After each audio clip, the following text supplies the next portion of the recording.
Good morning, good afternoon, good evening, whenever you happenstance into this Truth Bomb Riff. My name is Patrick Global, and I am recording this on Tuesday, November 25th at approximately 10 a.m. my time.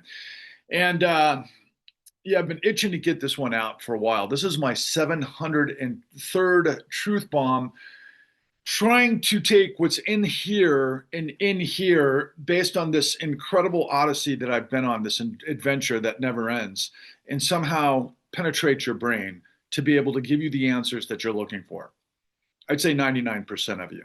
And it's a monumental task, I can tell you that. And what happened over the weekend and into yesterday that is just kind of more of the same is sort of this never ending cycle of garbage and shock and awe and ridiculousness in so many vectors that it's next to impossible for most thinking people to actually keep up with.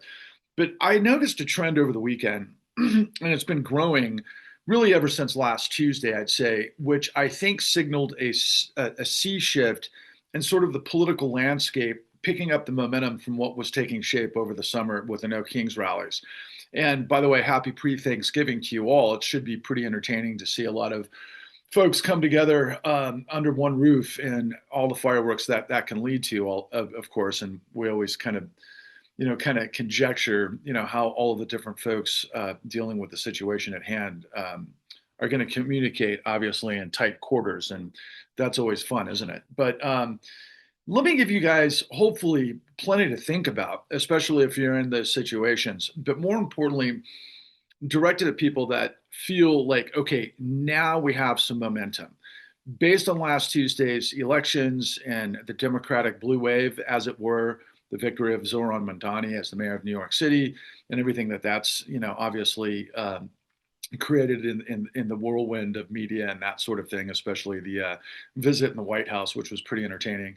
But more so, obviously Proposition 50 in California, the Democratic governors and so forth. It was all really, shall we say, positive, maybe proof positive. But at the same time, I think most of us are thinking to ourselves, especially after, if you were watching Rachel Maddow last night and this story that she did, given Bolsonaro, the former president of Brazil, and all this goings on of his arrest for trying to do their version of, the insurrection, and instead of what our Supreme Court did, which made Trump, of course, above the law, which etch a sketched our Constitution and our history, that we all just kind of are looking around at each other, twiddling our thumbs. Well, the Supreme Court of Brazil arrested their former president for doing the same thing, and he, has a band or an ankle bracelet, that sort of thing, that he was trying to get out of yesterday. He was going to go to jail for, I think, 27 years. And the way the plot rolled out yesterday was he was going to make a run for it to get to the U.S. Embassy, to get on a plane, to probably find sort of refuge here in the United States, or potentially, I think she had mentioned Hungary, which would have been interesting. And by the way, if that is the case, just a quick sidebar, it's not something that I planned on addressing this morning, but I think really anybody who's been paying attention to what's been going on for some time, particularly as it relates to MAGA, the power behind the scenes has been a fusion, quite frankly, between the billionaire technocrats that they hire, and then, of course, all things Putin and that sort of scenario, and this right wing, movement that's global. And Bolsonaro and, of course, Orban are a part of that. So obviously, there was something to that, even more than what we already know. But the thing I need to address, that I'm going to try to demonstrate here, is over the weekend, because of that blue wave, I think we're seeing a bigger split in the Democratic Party. Obviously, it's a big tent, it's a big umbrella, a lot of different kinds of people in different silos with different issues, all of which are, of course, antithetical to MAGA. And of course, the more intellectual set, no matter what color of the rainbow that you might be a part of. But the one thing that unites anybody who's not MAGA is pretty much intelligence. But unfortunately, with intelligence comes people that kind of know a lot more and are pretty intrinsic in their ways, not too unlike MAGA.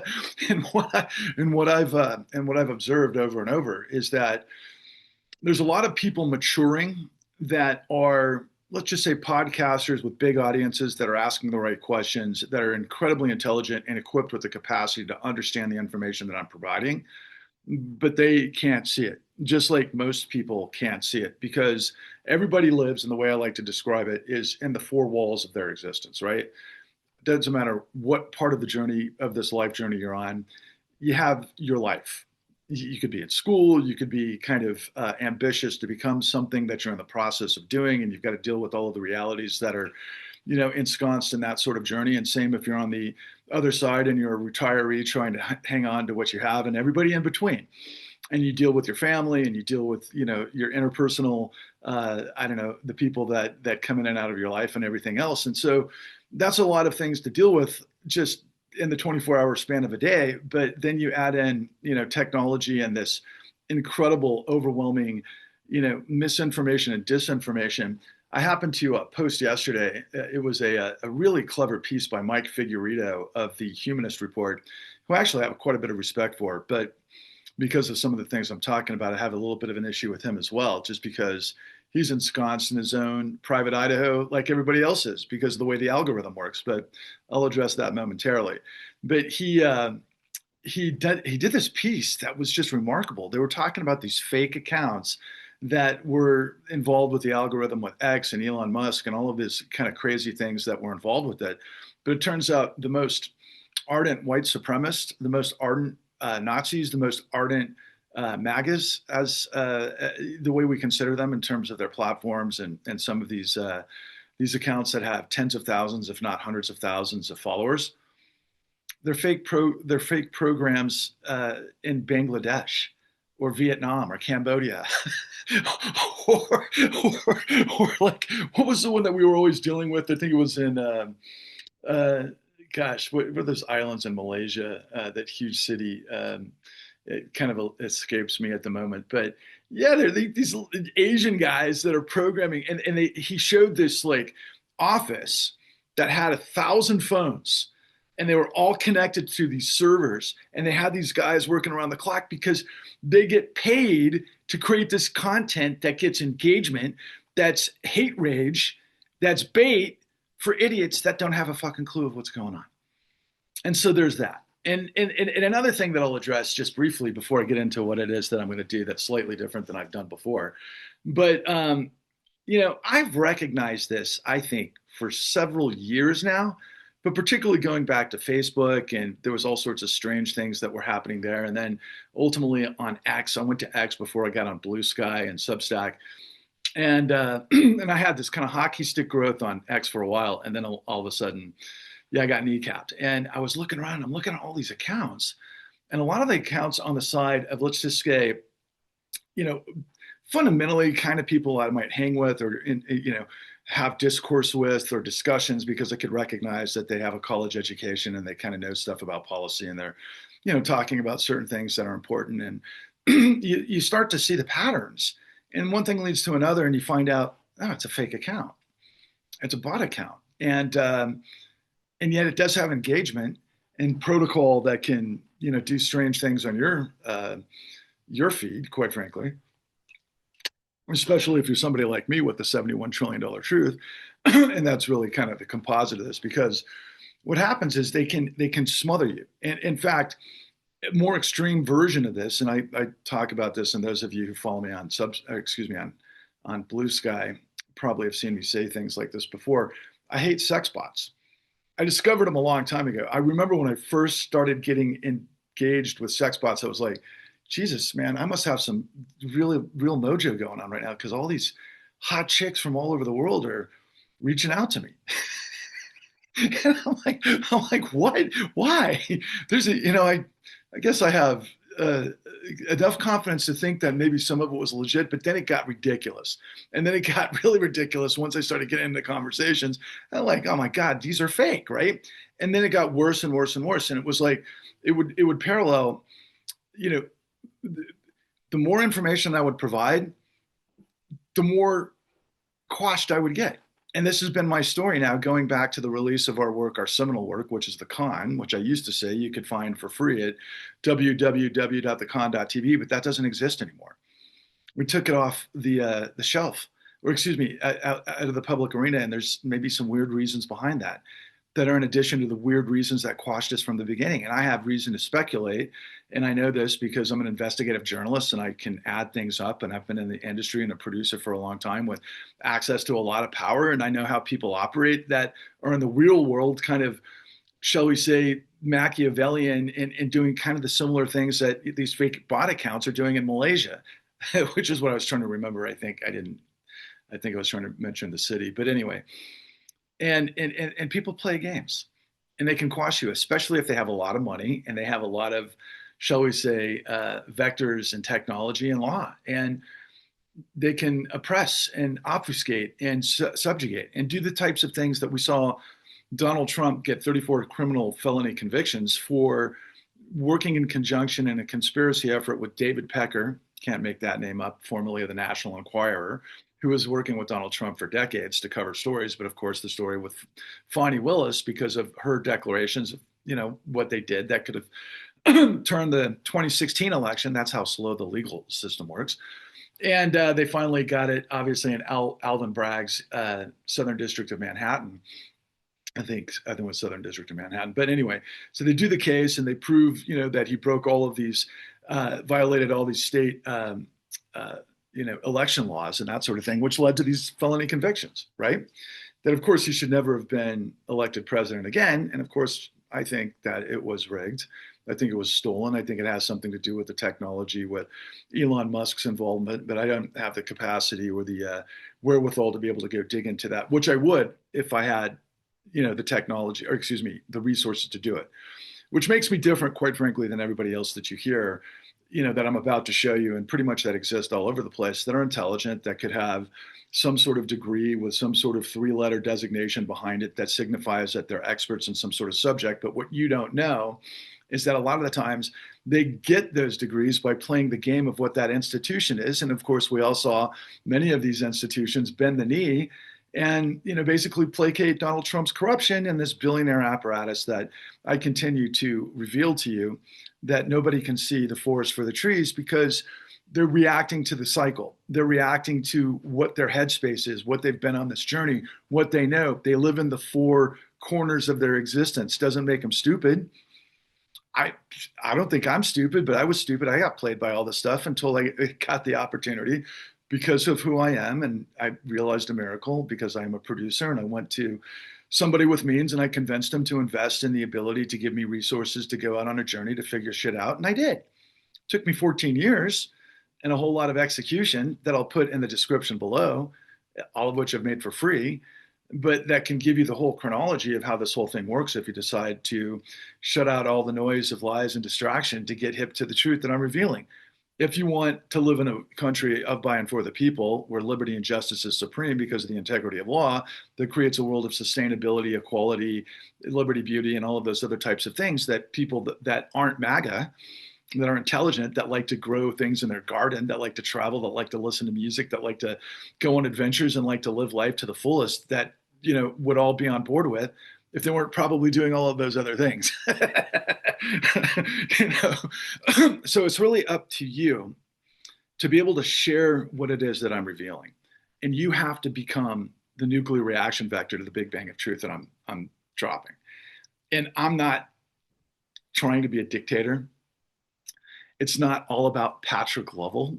I'm just a conduit. I'm just trying to get your head in the right space to understand what I'm about to reveal. But I have been revealing for 703 truth bombs and forever, however long this whole journey has been going on. But every day I get some critics. In fact, over the weekend, I got this one critic.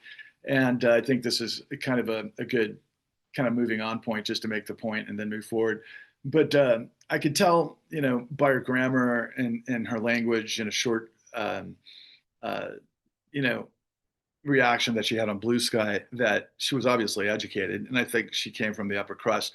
I kind of envisioned her as someone who was, kind of one of these, maybe wives of a successful person. I could see it being a doctor or an attorney or something like that. And she was, the type of person that would engage with women that go to, lunch or brunch for that matter. And then they, spin a yarn about some sort of foundation that they're raising money for, and that, they're going to help people, but their husbands may be involved with something, or maybe even themselves, right? That might be up to no good, whether or not they're aware of it, who knows? But at the same time, you know, playing ball with, like, for example, and we saw this all the time over the course of the last, I've seen it my whole life, quite frankly, but it was really on full display with this whole dissemination of the Sacklers, the folks that were involved with Purdue Pharma that were literally killing hundreds of thousands of people because getting them addicted to whatever those prescriptions were, fentanyl and all that kind of stuff. And yet they were throwing a lot of money into art galleries into Manhattan. And of course, a lot of nonprofits, right? And there's a lot of corruption in nonprofits too, which is absolutely sick because it's these kinds of people that I'm referring to. And, so they're playing ball with the bad guys that are destroying everybody, but their shit doesn't stink because, they drive around in a nice car and live in a nice house and their kids go to private school. And here she was basically, making this position that, yeah, I've kind of seen some of Patrick's stuff and he kind of comes across Trumpy to me. It's a hard pass. And I went after her. I was extremely aggressive because I was like, okay, you're going to call out my credibility? Well, for all the ghosters out there, I'm going to make everybody aware of what I think you are. And I'm going to be just as judgmental of you. I'm going to be the tone police on you, just like you're the tone police on me. But to make the broader point that you have no idea who I am. No, this isn't about me. This is about me getting your attention because I'm the only one who will do it. That's the key consideration because it's true. I told you at the beginning, my name is Patrick Lovell. I'm the producer with a $71 trillion truth. And that's true. Absolutely true. It's what the entirety of power and government and the top 0.1% and all of the rest that are involved with this massive Orwellian universe of clinging to control through predation that you can't see. And unless you went on the journey I did, you never would. And I had to, and I just had a skill set to be able to put this thing together because I studied journalism in college. I studied political science. I've been a producer for over several decades. I've been at the hierarchy of the biggest names in the business and music and entertainment, this, that, and the other, action sports, blah, blah, blah. And that doesn't make me the greatest guy in the world by any stretch. It makes me a guy who's lived a life that I've wanted to live. But like millions of you, I got sucker punched by this liar economy. But instead of sitting down and maybe, giving up and doing things that a lot of other people do because they're like, yeah, you can't do anything about it. That's not how I think. I'm a dude that actually lives like Cam Scatteraboo plays football. I freaking hammer it, man. And I keep driving until I figure shit out. And if there's one skill that I have that probably is about as important a skill as you have to have in a scenario like this is tenacity. I've got common sense, I've got skill, I've got education, I've got experience, I've got this, that, and the other, and the ability to discern certain things. Okay, so yeah, you kind of have to that.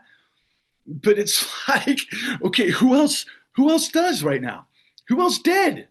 Obama? No, he didn't. Bernie Sanders? No, he didn't. Elizabeth Warren? A little bit more so now than ever before, quite frankly, and periodically close. But no. AOC didn't even know RICO was a crime last year. Honestly, she didn't know. And she didn't understand that RICO is the mother of all financial crime. Okay. And then don't get me started on the right side of the house. Matt Gaetz, when I was thinking about him, that guy always reminded me of Johnny Knoxville of Jackass because he is a jackass.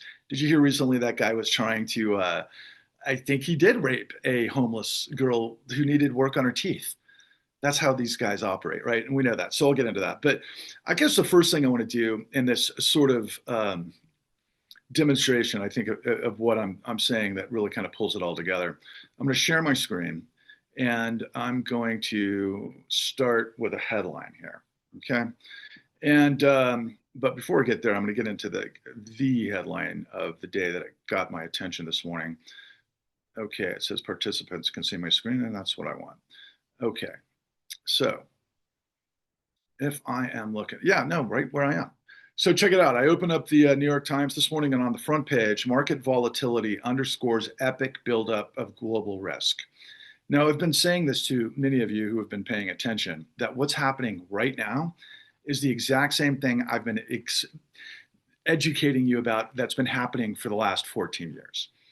You can't understand what they mean by global risk. And check out the subheading. Some experts see a dangerous combination of factors reminiscent of the practices that led to the previous financial crisis.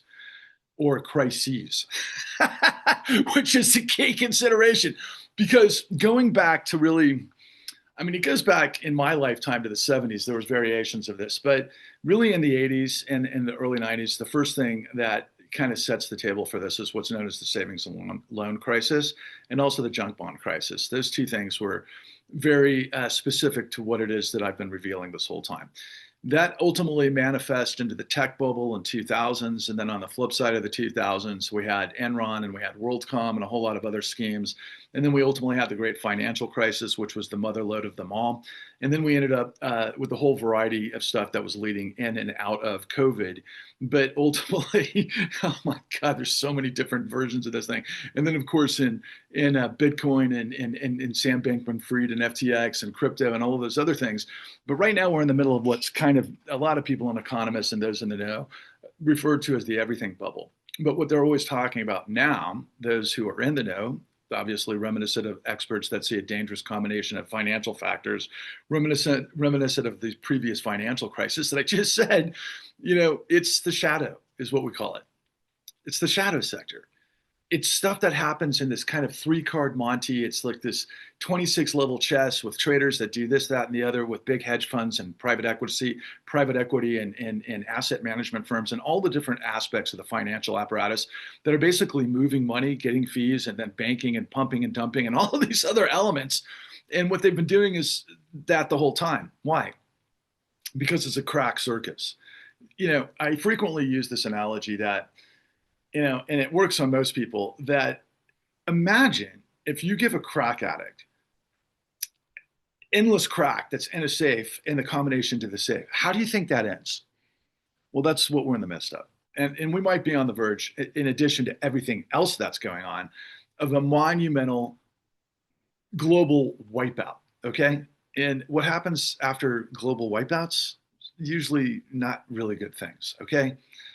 But for many, many millions of people, we've been underneath the thumb of this scenario for a very long time, and it's a pretty dark situation. And so, I'm going to move on from that, and I'm going to close these screens as I go, so I don't get confused downstream. So, let's get rid of that. And this was amazing to me yesterday, and I just want to, in the sort of analogy of darkness, when I was a teenager, I used to listen to a lot of reggae music and ska and punk rock and a whole lot of other stuff, rock and roll. But I'd really become grown fond of the Jamaican scene, and Jimmy Cliff was one of those early guys that I really paid a lot of attention to. And the more I got to know Jimmy Cliff, and I bring this up here because he passed away yesterday. It's really sad. It kind of punched me in the gut, and it kind of took a lot of energy out of me, man.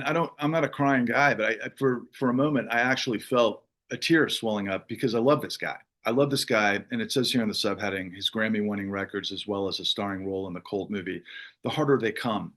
Yeah. Jimmy Cliff had to overcome a lot of darkness, and he became this ray of sunshine through the clouds and this just uplifting sort of optimism that just captured your soul, that made you feel like, no matter how bad things get, there's always a silver lining.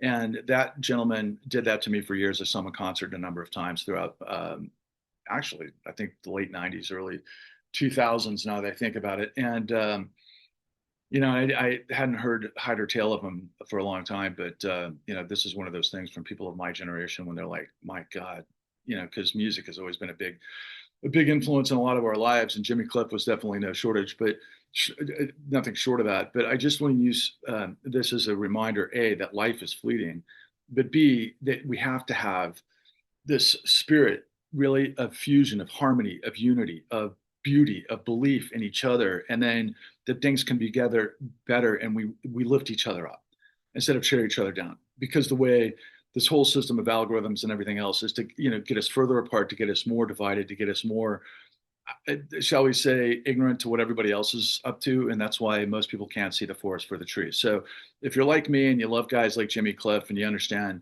the impact on your life, you'll understand what I'm saying, that he was a fountain. And I'm really imploring you guys to believe in me in that way, because again, I'm not your dictator. I'm not trying to become anything more than the liberator, because I hate corruption and I live for integrity of liberty and justice for all. That's who I am. I always have been. Dynamism in order to form a more perfect union. So that means you have to like, subscribe, and share because that makes you the nuclear reaction vector to the Big Bang of truth that I'm following. And that'll be a recurring theme as I move forward in this. So, moving forward, where did I want to go next? I think first and foremost, what I wanted to do is, and this just makes me this picture. I'm gonna have to come back to this article, but that's Larry Summers, obviously next to Jeffrey Epstein. And for those of you who don't know, Larry Summers was probably the central, most powerful financial figure in the United States for probably 25 years, up until, I don't know, a few years ago. He's still extremely influential. And of course, as it turns out, he's on the boards of AI, go figure, right? But apparently he's trying to kind of slip away from the spotlight at Harvard, and he's kind of off some of the boards now as a result of him being in proximity to Jeffrey Epstein. And I remind everybody who knows this guy that it's 2025, but there's probably few people singularly more responsible for everything that I'm telling you than this guy, Larry Summers. Okay. And Epstein, as it turns out, was a lot more of a vector to a lot of these guys than I ever really knew. I knew they were involved, but I didn't know how involved. But I'll get back to that in a minute. But I want to first, actually, before I do anything else, what I want to do is I want to demonstrate, if I can find the key here, two things that I think um, will be able to show you exactly what I am in the midst of in terms of trying to penetrate really everybody's echo chamber, and why they can't see the forest for the trees, first and foremost. So I'm going to see if I can find where did I put it? All right, here we go. Okay, so I did a test earlier, so I'm really hoping you can see this.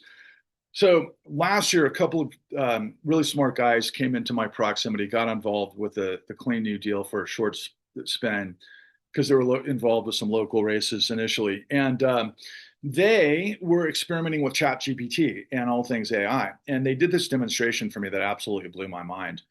They took transcripts for my long form series, The Con, and a couple of interviews that I did. Maybe it's about 5-10% of the information that I have. And they fed it into Chat GPT and they asked it to formulate an image. And it came back literally within 3 minutes. And it was just mind boggling. And the way I interpret this image, and hopefully you can understand what I'm dealing with, is imagine, if you will, that this maze is your mind. Okay. This is your mind and heart. This is how you get information. And here I am, a guy with the light of truth that is enveloped in the money and the compass of the North Star that leads the way to the truth.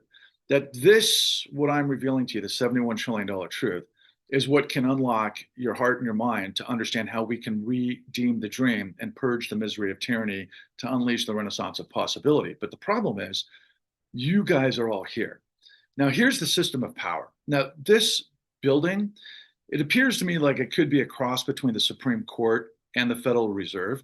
Now, this all happened before they made, Trump basically the executive president, i.e., the king, but also all things Federal Reserve. So it's a really interesting amalgamation of these two images. But I found it really super emotive because it doubles down on this incredible backdrop, right? Of our, there are cities, but this is indicative, of course, the financial machine. What do you always see in every city in downtown America? You see every major financial building, every too big to fail bank, first and foremost. And that all happened after 2008. I can assure you that there was different buildings with different names on the buildings before 2008. It's because we had this mammoth, calamitous global reckoning that everything got destroyed, and the only people that had any money were the banks. And so they bought everything up. And they're prominent in every single city. I bet if you live in San Francisco or New York, of course, it's always been that way. But I mean, everywhere from Kansas City to Austin, Texas, to you name it, even though Austin's extremely diversified, Phoenix, doesn't matter. You have Wells Fargo, you have Bank of America, you have Chase, you have, so on and so forth. And in my city, you have, like in New York too, which is interesting, Goldman is unmarked. But to further the metaphor here, like this darkness, this menacing sort of situation, and then the gargoyles of institutions, and they've got hands over their eyes, and in this case, their mouth and ears over here. basically it's like the three monkey paradox, right? They can't, you can't see no evil, hear no evil, speak no evil. But then again, to remind you, who's got the $71 trillion truth? Me, the dude down here. That's why my name's on the marquee. And again, I'm trying to get through this maze to your brain to get you to understand that these guys are stealing from all of us. Okay.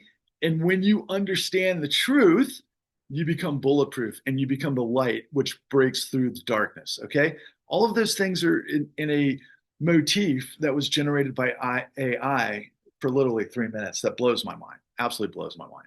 So that's one sort of demonstration of the challenge that I have to reach your heart and soul. But further, and let's see if I get the right one here. I mentioned Harry Potter. I don't know if you guys remember this scene, but this was, I thought, a really cool scene in one of the earlier films. Obviously, you can see how young these guys are, but let's take a quick look at this. Dumbledore and the others, I mean. Are you mad? No, Harry.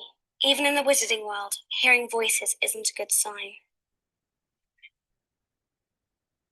She's right, Oh, that's the end. I gotta go to the beginning. Strange, isn't it? Bit strange, isn't it? Strange? You hear this voice, a voice only you can hear, and then Mrs. Norris turns up petrified. It's just strange. Do you think I should have told them? Dumbledore and the others, I mean. Are you mad? No, Harry.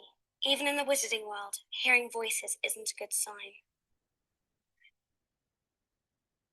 She's right,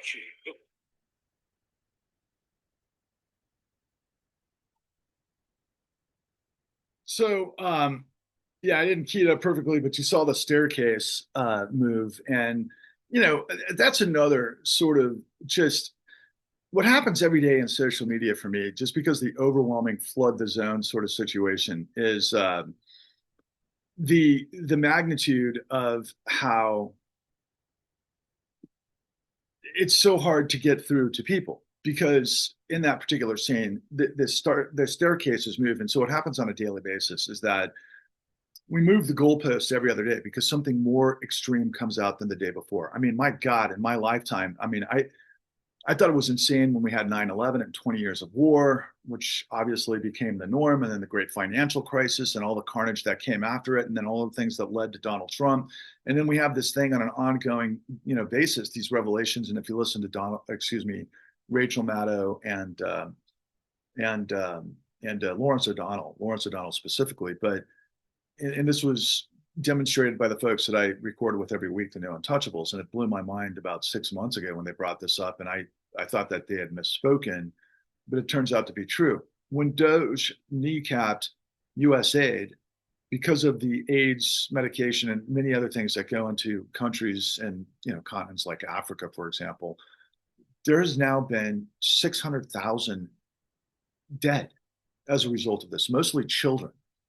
And unbelievable that this is because a bunch of freaking rich goons that have already stolen so much money that'll make your head spin, that ultimately got away with completely backdooring the government through this insane corruption to ultimately rug pull that in the face of what ICE in our streets and getting rid of habeas corpus and due process and turning our country upside down, while at the same time starving 42 million people in our country, mostly children, as a result of Donald Trump stealing $5 billion in crypto and all of these other amalgamations of just insanity. And going back to the thing I said with that New York Times headline earlier today, I mean, Bolsonaro and Viktor Orban and Putin and all of the rest of these goons. I mean, it's a global international oligarchy of criminality. That's what they are. They're dons, and they've been propped up this way through intelligence over the course of the last 50 years, primarily because of the goings on of the Cold War. But I don't want to actually lecture on that because maybe I'll come in and infer some of that stuff before. But again,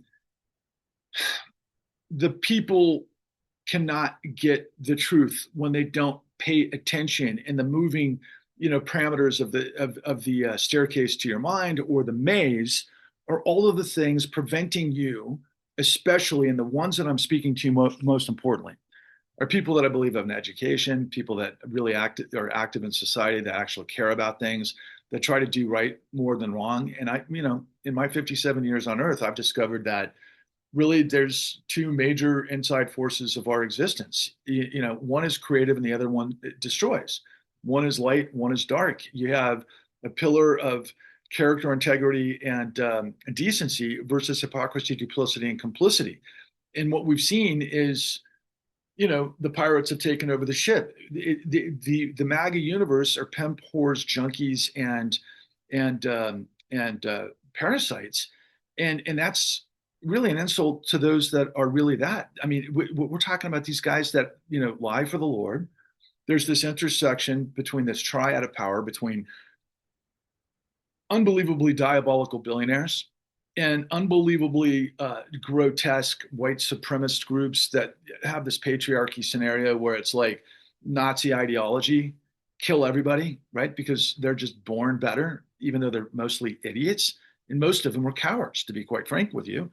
Yeah, that anybody can buy a gun and shoot somebody from 100 yards away. I mean, I don't want to act like a tough guy, but it's just, I've known these types of situations my whole life. I just didn't know they'd be as galvanized and organized and as strong as they are in 2025 as a result of everything I'm telling you, because corruption burns and fuels fascism. For those of you who have been paying attention to me for a long time, that's my go-to. And that's why I'm trying to get this light of truth to demonstrate to you why you have to get to the clean new deal and why you have to be a vector about all of this stuff. And to further the sort of demonstration of all of this stuff is, oops, that's not what I want. Let's get back to share screen. I'm actually getting a little bit better at this. So I can do, looks like I'm sharing screen. Yeah. Okay, I'll come back to this in just a second, because the first thing that I want to expose is with these two lovely women who I really have a great deal of respect for. I think they're incredibly intelligent and very compelling. And I think they say a lot of great stuff, but even they can't see the forest for the trees. And I'm sure they both actually have higher degrees. I'm not sure about the woman on the right. The woman on the left is Daniel Moody. She seems like she's been around the block on boards and knows this and that, writes, and very much an activist and interacts with some really, really cool people. And I love what she has to say a lot of the times. Don't know how old she is. I'm going to guess. I mean, she looks like she's in her 30s, but the way she talks about her kind of chronology, I think she might be young, early 40s, something like that. But she's one of the good people in terms of like really framing what's happening on a daily basis. And the woman on the right is a woman by the name of Frances, I think Fiorentina. If I got that name right, I might have been butchering it, but I think I remember her from the days of TYT before I decided to turn those fucking clowns off. And she probably split from them too, but I think she's a comedian in Los Angeles. But like many other people, she's a very charismatic, thoughtful, person that really knows how to structure things. And in this particular podcast that they did the other day, it says exposing the shield of power, Epstein files, and the elite protection of predators. Now, what was really cool about this is they were talking about from a Me Too sort of situation, and they were also addressing the analysis, of course, these young men that are coming up under Charlie Kirk and now even getting more, shall we say, militarized, or that's radicalized, I guess is what I'm trying to say. And they're kind of incel scenario because of post-COVID trauma and all of these other things and no real jobs and everything else. They're becoming the kind of guys that ICE is recruiting because they all played, the one thing that they do very well is they played Game of Duty their whole lives. And they've got this kind of Game of Duty, fantasy where they're transitioning to getting like huge signing bonuses for ICE, and they come into ICE, and I've heard all sorts of horrible stories, as we all have. I think I just heard that a bunch of ICE guys were literally drinking in the car and slamming people with their cars recently. I mean, out of control, like almost video game shit, right? And that's real. And so these two incredibly smart women were, actively trying to unpack all of these things, and they get to this point after the fact of the blue wave that happened. And Frances, God, what is it? Frances? I hope I'm not really butchering her name. But the woman on the right, I guess I could look it up here real quick on the bottom. What is her name? And I'll put these links down below. Does it? Yeah, Francesca. That is Fiorentini. Man, is she smart. But I just want to play this clip real quick. I don't think that we can play the slow game anymore. So for me, it's like Zoran's an interesting test case because the efficacy of his, mayorship is going to be one to study. Can he make some of these big swings, and who is behind him supporting him? Look, I think if we get AOC, yes, it's possible. But if we get AOC with, only Biden advisors, like if we get AOC with like old advisors, it's not possible. I think Obama went back to the sort of the well of dead Democrat ideas or shitty Democratic ideas when he was elected. And I think Obama himself just isn't that. Oh, he was not a progressive. He's not exactly. He's just 100%. So it's like, so that's who he surrounded himself with. So that makes sense. And I think the people who believed he was something else, that was a little bit more of what you want to see, not exactly what it was. And so, yeah, I think it just depends on who people surround themselves with. Shit is not going to happen with Gavin Newsom. Gavin Newsom could win. All right. So look, she goes on, and I think you get kind of a flavor of that. But here's the thing. Okay. First of all, when they say Obama was a moderate, what they're missing is Obama was paid by the billionaire system apparatus to put him in a position to cover for the billionaire apparatus that actually they're asking questions about. And again, to my point, they can't see the forest for the trees. Not because they're not incredibly intelligent and they don't have the capacity. Of course they do. They just don't have the information. What we call that in the world of intelligence, for example, but also in corporate Machiavellian CEO strata of manipulation, particularly as it relates to modern executive compensation, is it's asymmetric information. They let you know what they want you to know, and they incentivize you to do things that they incentivize you to do, which becomes this predatory situation. And they're talking about, okay, they're trying to understand how the Epstein files really relates to the bigger picture. And that's what they're doing, right? Because they know intuitively what bad guys can do. And they know intuitively that people that are vulnerable can fall prey to people that have more resources, more power. And it's a power game, especially when it comes to sex for a lot of people, right? I've never been that guy. I'm all about equality and let your freak flag fly and have a great time, right? That's why I've never understood this perversion, that we've seen unfold in churches and priests and all of these other kinds of things that are just this infusion of just psychological constructs of rape. That's really what it is. And yet these women know what they're talking about. Of course, Daniel Moody can, bring it from an African-American perspective as well. But in this dialogue, they were saying ultimately that all of us, in fact, this is what Francesca said, is that we have to come out of our silos. We have to create a universality to be able to build a wave large enough to be able to break this grip of this tyranny, right?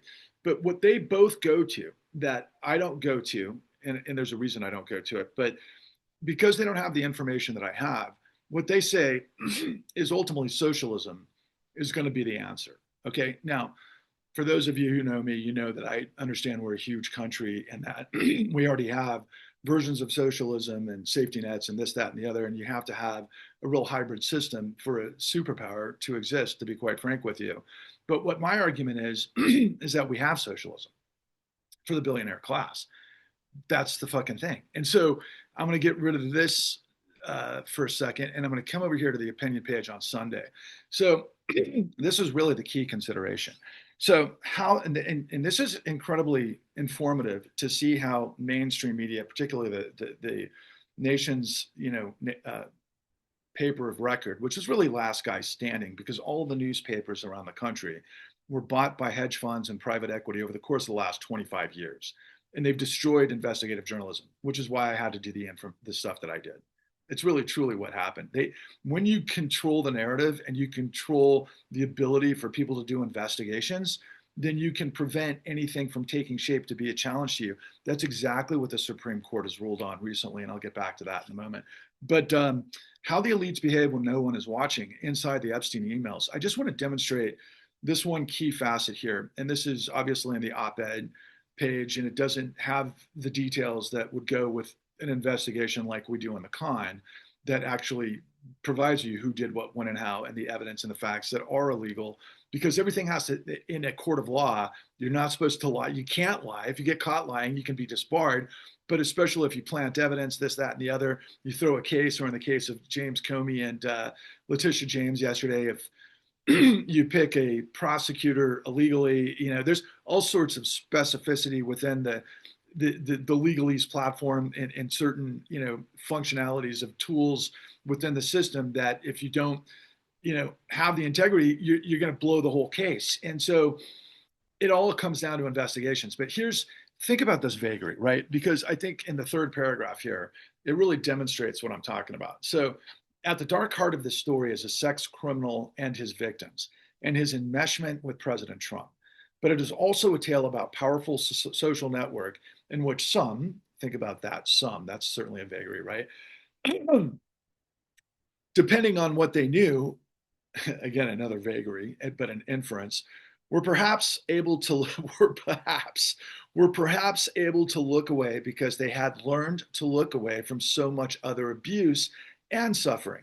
The financial meltdowns some in the network helped trigger, the misbegotten wars some in the network pushed, the overdose crisis some of them enabled, the monopolies they defended, the inequality they turbocharged, the housing crisis they melt, the technologies they fail to protect people against. Okay, you'd really have to be not very sophisticated to understand what's happening in that paragraph. The op-ed is telling you exactly what the system is, but without revealing who did what, when, and how. That's what I do. But again, it's answering the questions of the network of the system of power, which is diabolical, that uses the shadow, going back to the opening scenario that's happening right now in markets at this very second. That's the seventh time in the last 14 years, and it might be the biggest one of all time, as a matter of fact. But what they're transposing here is the stuff that is making you guys, because you don't understand the let's call it the 36 dimensional chess of all the details, and it takes resources to do this. In fact, to put this into comparison, the stuff that we had to do, it cost us millions of dollars. Okay, I don't know what the total price is because most of it went to my partner and the way we worked it out in terms of billing, but I think it's many millions of dollars. And but in comparison, the Department of Justice and the SEC, which is the Securities and Exchange Commission, and other regulatory bodies, as well as state AGs and so on and so forth, they operate to the tune, including white collar division within the FBI, they operate to the tune of about $90 billion a year, and they have tens of thousands of employees. They all failed because of corrosive leadership. That's how you control the system, is with the person at the apex. We have a saying that says, the fish rots from the head. And what this op-ed is saying is, look, we all know this. They're speaking to the people in Manhattan and Chicago and San Francisco, Los Angeles, Austin, Houston, Dallas, whatever, Miami, all the big money, right? They all know what they're doing. They all know what they've been involved with. And they're all saying, you guys have collapsed our society. And they're saying here's a key consideration, right? And they melt the housing crisis, okay? They didn't melt the housing crisis. They looted the entirety of the Federal Reserve and the Treasury to the tune of tens of trillions of dollars illegally, to give them a power apparatus to completely control the system that, Francisca and Daniel are asking questions on how you break their iron grip. And you can't do it when you don't know what they're doing and how they did it, which is, again, why I am who I am. And I'm revealing to you everything that they have. And this is what somebody at the DOJ should have done. But instead, what happened is I had to come and pick up the pieces and speak to everybody at the DOJ that told us why it didn't get done. That's who the new untouchables are. That's who I deal with. The guys that told us all the inside story of how this corruption works and how it continues to work. And we have to build seriously a tidal wave of millions of people, tens of millions of people, to defeat this. And I'm doing this all in service to the midterms, because I'm not running for office. I'm running to get this information to everyone running for office, because we have to have a national galvanized campaign to purge corruption, requisite the corruption, requisite Project 2025. And that's who I am, and that's what I do, okay? And that's what I'm revealing to you. So hopefully I've demonstrated so far a lot of what you have to read between read the tea leaves and read between the lines to be able to find the needle in a haystack, which took me 13 years and tens of millions of dollars and more, millions of dollars, tens of thousands of hours and more sacrifice than you can ever imagine. But when you have the truth, you never quit. And when you're carrying around the $71 trillion truth, you never quit. And that's why my name's Patrick Lovell. And I hope that millions of you will get that and share that. So let's move on to the next phase here. So let me just take a quick look at here at some of my tabs that I opened up because I want to address these before I move on. So did I not mention at the beginning here? Oh my God, I should revert back to this real quick because I missed this. I plan on mentioning this at the beginning. So as many of us saw last night on both Rachel Maddow and Lawrence O'Donnell and what's been going on since last weekend, the Pentagon is opening an inquiry into Senator Mark Kelly over what Hegseth, obviously the drunk, what do we call him? The chief of the Department of War, who's a freaking drunk and a womanizer and all of those horrible things and just the worst actor in the world, is going to open up an inquiry into this guy, Mark Kelly, who's as gold standard as it gets. I mean, he came out of the Navy like Top Gun. He was a NASA astronaut, obviously. His wife was shot. And I mean, this guy is just as resilient and unbelievable with all the tours of duty in Iraq and everything else. Just a hero. And him and a number, I think 7 total of Democrats, and I think all who served either intelligence or in the armed services, were sending a message to everybody in the armed services: don't follow illegal orders. Because really, as those of you who watched The New Untouchables last week, June Carbone made the argument, and I think she's exactly right, is that the last line of defense right now is literally the Department of Defense and everybody in the defense, even though there was a great purge right at the beginning of all the generals. And everybody for decades allowed this to happen. But now we're like literally hanging on by a thread. But it's going to take courage and integrity and honor to defeat this buffoonery of freaking clowns. They're all clowns. They're inept, incompetent, moronic idiots, but they're getting away with it. Why? Because the billionaire technocratic class has got a chokehold on the power, and also all of the institutions that have now become completely corrupt. And I'm talking about the Department of Justice. I'm talking about the FBI. I'm talking about the Supreme Court of the United States.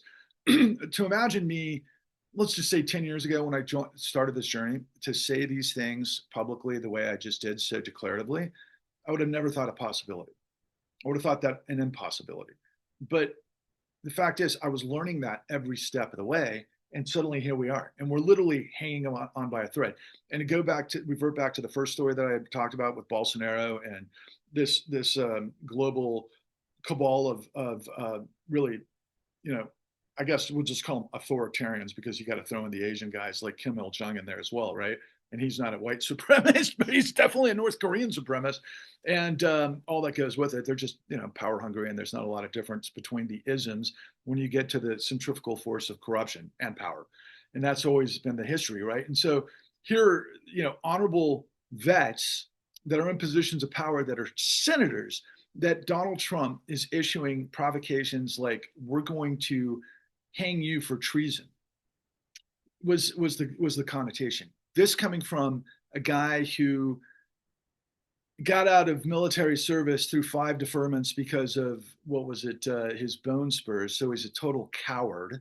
And then he's been breaking the law his entire life. And this guy at the apex of power is going to use the military of honor and integrity and service to the Constitution to, basically threaten senior leadership of military with, obviously decades of experience and service that are at the top of the game. They are the people we depend on to be the superpower that we once were before we became a banana republic. Now it's just all in the open. A lot of the stuff has been going on for some time, but again, that should make your blood boil. That enough should make you go, I'm not going to put up with this anymore. I've had enough. Yeah, that's what we're talking about, but I just use that as a jumping off point again, because that's literally one of the many things that we're dealing with today. And, I forgot to mention this too, but I will just briefly, because again, to make the point, look at this, 10 billion and counting. Trump administration snaps up stakes in private firms.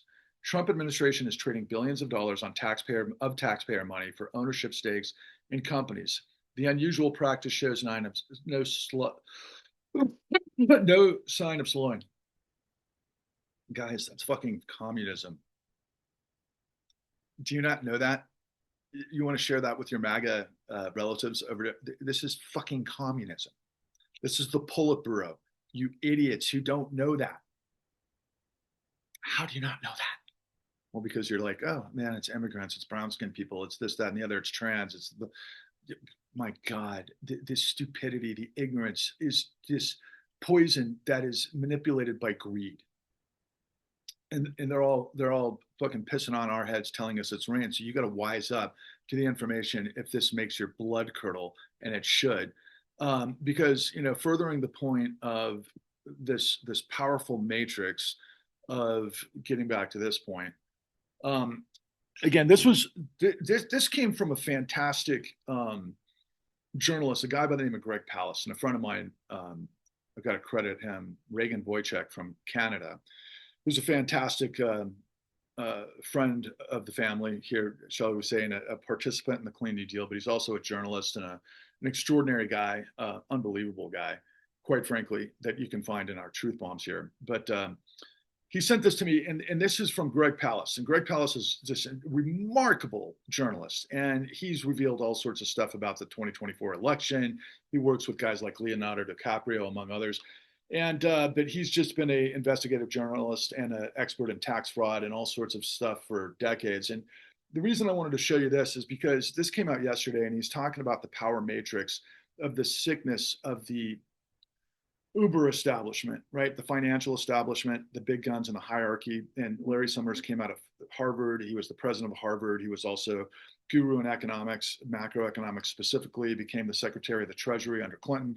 He's one of these long-standing guys that have been there forever. And of course, when I'm talking about the Treasury, he's in the hierarchy of the most important and powerful institutions in the United States over the course of the last 30 years, which is everything from the Federal Reserve to monetary policy and Treasury and that sort of thing, right? And he's one of the big influencers on policy. And what's maybe kind of taking him down, or at least embarrassing him in 2025, is his proximity to Epstein. And some of these stories that were coming out about some of the questions he was asking Epstein are horrendous. But really, the things that jumped out at me in this article that's important for us to understand is the endgame memo. In 2013, a little birdie dropped a highly confidential note written to Summers from his flunky Timothy Geithner, who was the former president of the New York Federal Reserve, who became Secretary of the Treasury under Obama, who famously quipped, "The American people are going to be foam on the runway for the crashing financial system." And then he became ambassador to the World Trade Organization. Its content was so explosive, so sick, and plain and evil, I could barely believe it. And of course, that's coming from the voice of Greg Palast. The scheme revealed the role was breathtaking, complete deregulation of the worldwide banking system. The endgame memo confirmed every conspiracy freak's fantasy that top U.S. Treasury officials secretly joined up with a cabal of banker big shots to rip apart financial regulation across the planet. Geithner wrote to then Deputy Secretary Summers, "As we enter the endgame of the WTO financial services negotiations, I believe it would be a good idea for you to touch base with the CEOs." And of course, these CEOs are, Goldman Sachs, Merrill Lynch, Bank of America, and there's their private numbers, by the way, Citibank, Chase Manhattan, basically the power predation matrix, okay? And CEO Reed at Citigroup picked up our call, but when it wasn't Larry on the line, we hung up. Okay, let's see. This is some of the paperwork that reveals the end game, okay? Which basically going to Vegas, like I'll save you what this is all about in terms of they just created a supermarket casino of our financial system, which of course we reveal to you hook, line, and sinker on the con that in a way that nobody has ever done. But I thought this was interesting. Summers' boss at the Treasury was Robert Rubin, and he was appointed by Bill Clinton after Rubin's stint as co-chairman of Goldman Sachs. Summers and Rubin had seduced the president into a radical deregulation of the banking system. What we call that is deregulation, desupervision, and decriminalization, which created the largest criminal conspiracy and cover-up in history that never ended. And it is just the underscores every single thing that I have been revealing to you for the last 703 truth bombs and many years in advance of that. See, the thing that people need to understand is, look, there's conspiracy theory which has been used against people who don't know how systems work. People who don't have an education, who don't know geopolitics, who don't have a full, robust understanding of the law, who don't understand history, who don't understand how laws get put into motion that actually become laws and how they're regulated, and ultimately all of the ins and outs. It's like, I use this analogy a lot, and I apologize if, let's see here, I got to double check. Am I there? Am I sharing the screen? My screen share? No, I am sharing, so I just have to look. Anyway, sorry, just kind of getting back to square, which is what I don't understand what is going on here. Sorry. Did I just, I think I'm gonna have to, no, I'm good. Sorry. First of all, systems require people. People require organization. Organization requires direction. There's a way things work for a reason in every organization that exists. When people talk about conspiracy as a theory, what they're saying is that certain things aren't plausible, certain things aren't probable, certain things are just something that you need to ignore. Yeah, that's what the system depends on, you not having critical thought or understanding of all of these things, because if you have your head in the sand, they will take advantage of you all day. In other words, they will rape and pillage you. That's the whole purpose, okay? So going back into the system, and this is why I needed to, draw some attention just to this. It's kind of interesting. So the banks ran straight to Vegas and gambled it all away, all of it, and they didn't go home empty-handed. Banks and insurance companies got a $500 billion bailout and $7.7 trillion backup from the Federal Reserve.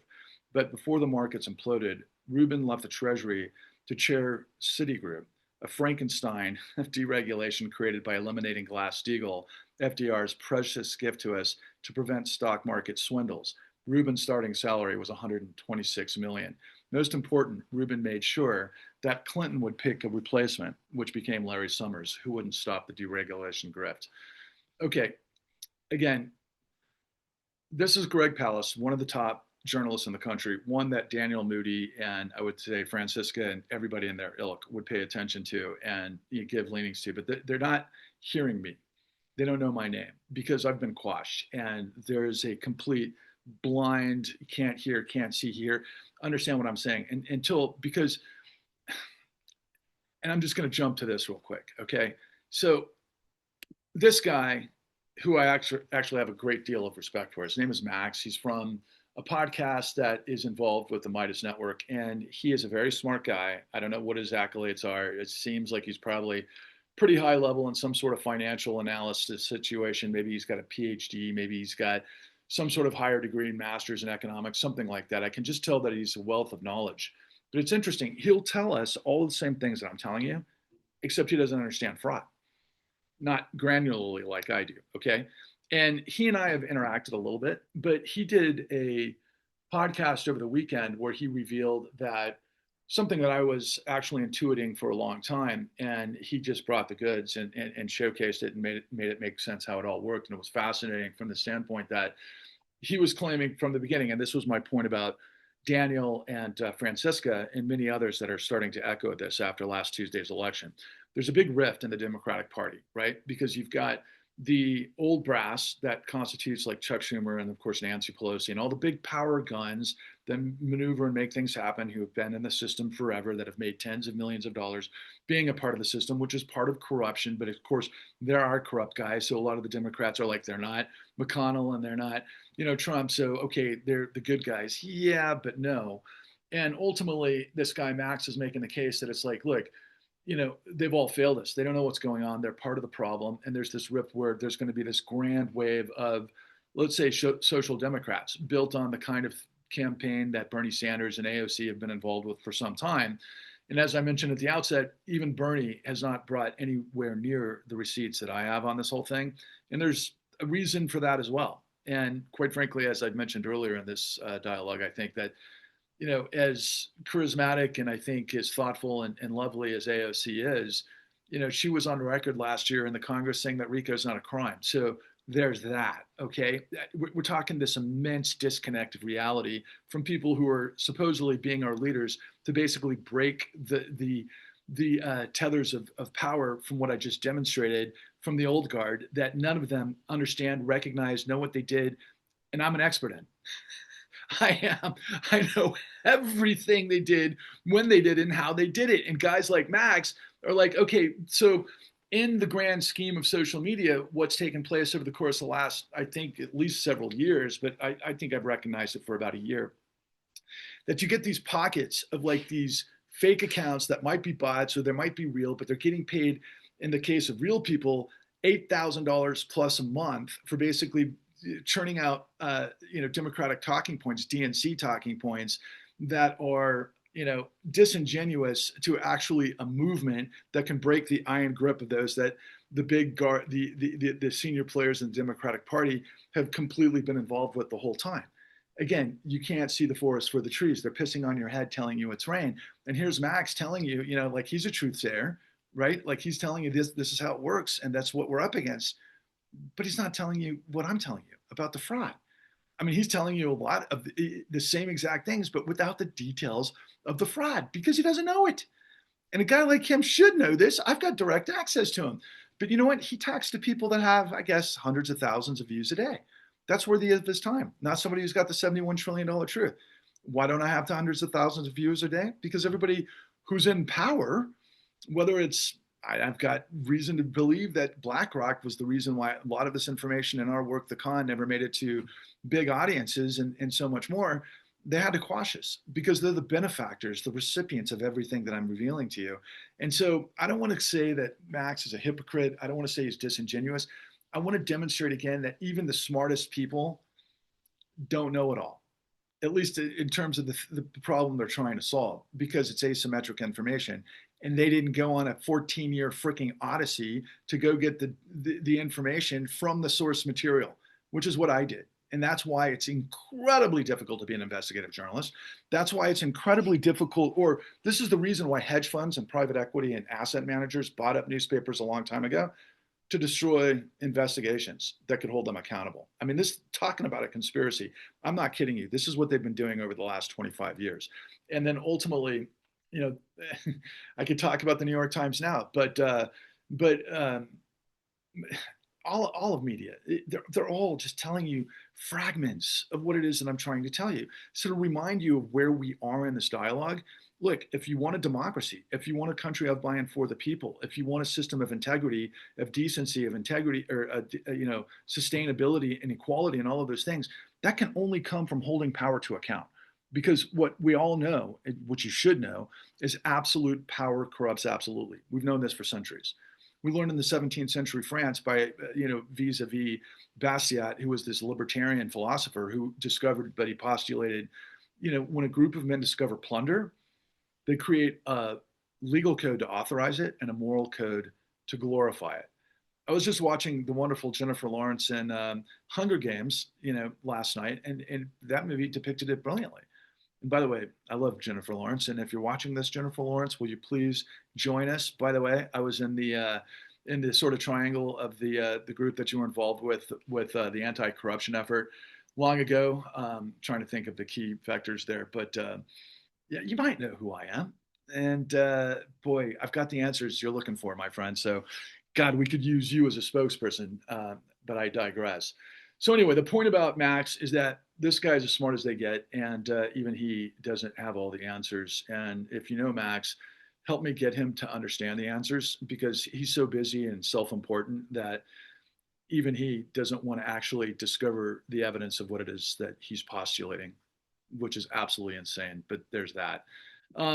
So I made my point about Larry Summers and, of course, Timothy Geithner and Robert Rubin. And then ultimately, let's see, a couple of things that I want to go into before I close up here is that, okay, this is so insane, man. So this gentleman on the left here, and this is just a quick snapshot.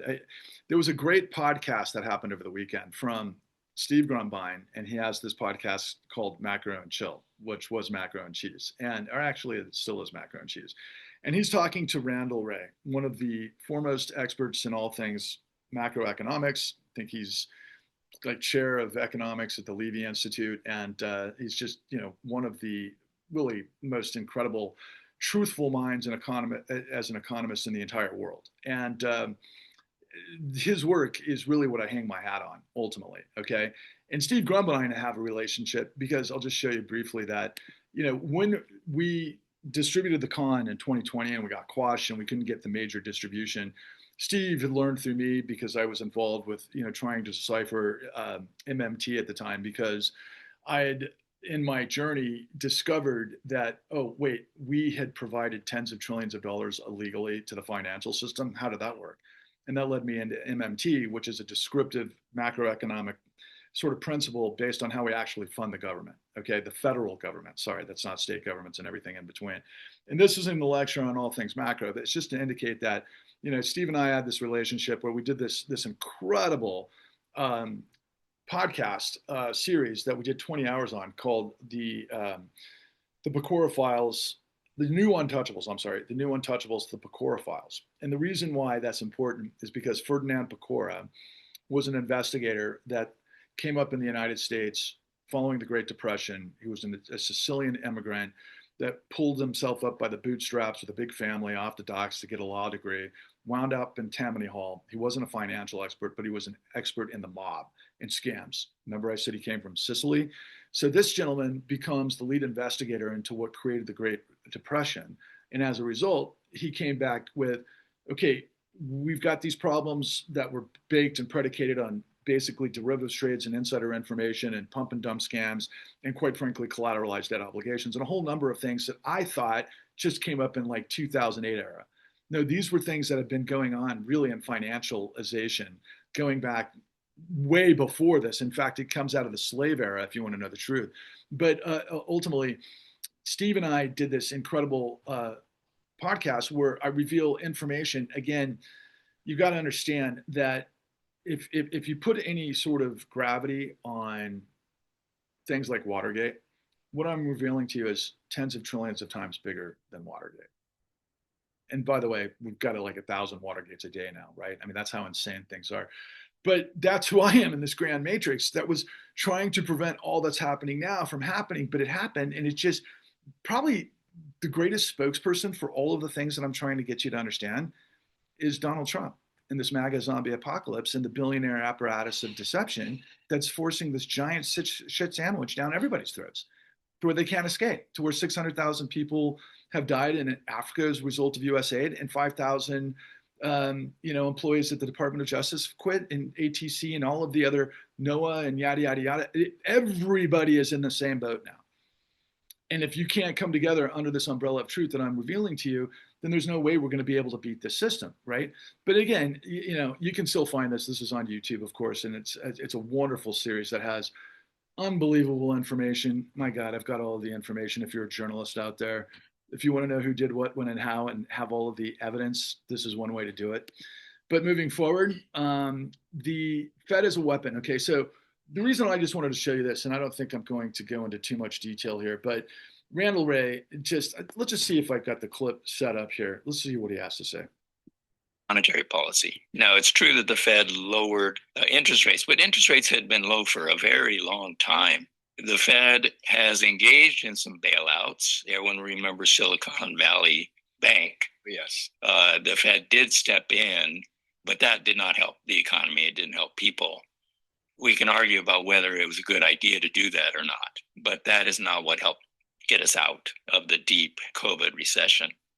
Now, the Fed's mandates have always been interpreted as a dual mandate, but really it's a triple mandate. It's always been reasonable growth, reasonably low inflation, and reasonably high employment. So those are supposed to be the three things that the Fed focuses on. And this mandate was strengthened in the Humphrey-Hawkins Act. Jamie Galbraith actually played a big role in writing, and even he thinks now that it was probably misguided.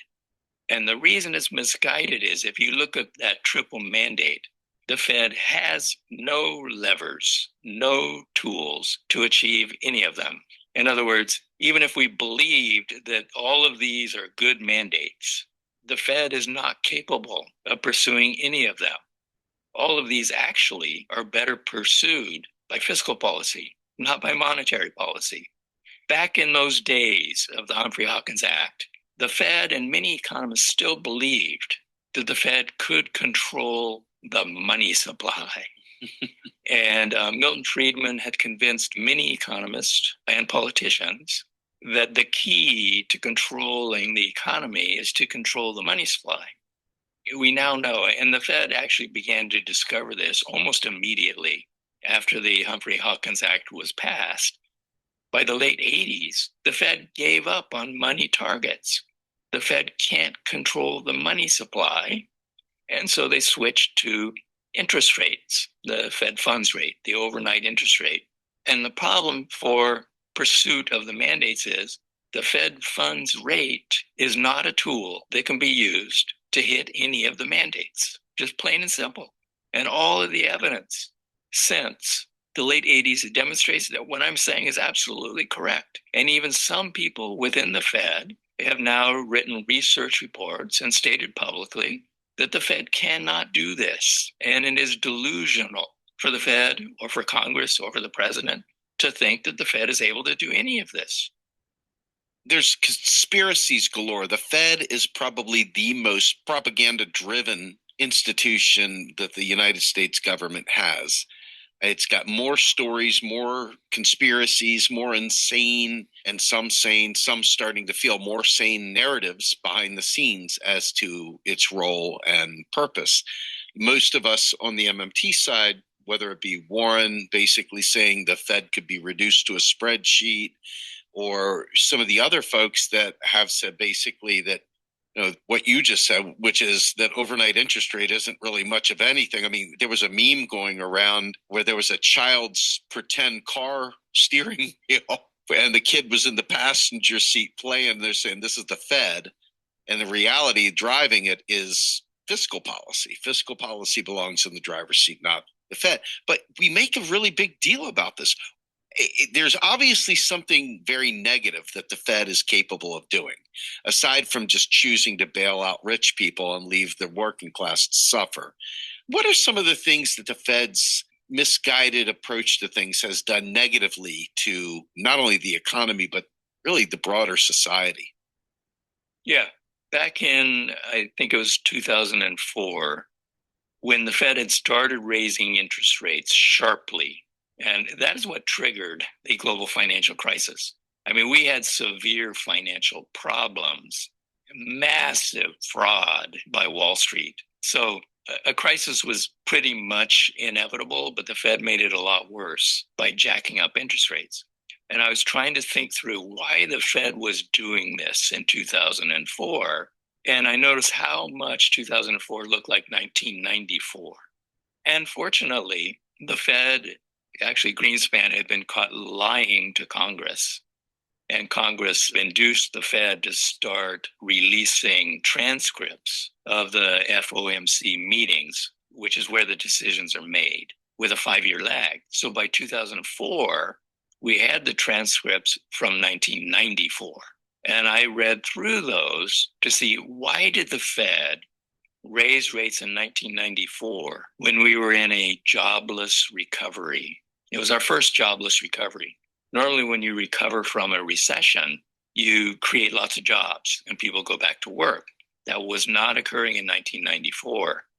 And so why was the Fed raising rates when, yes, okay, the economy was recovering, but labor markets were not. People weren't getting jobs. And so I read through the transcripts, which are almost word for word.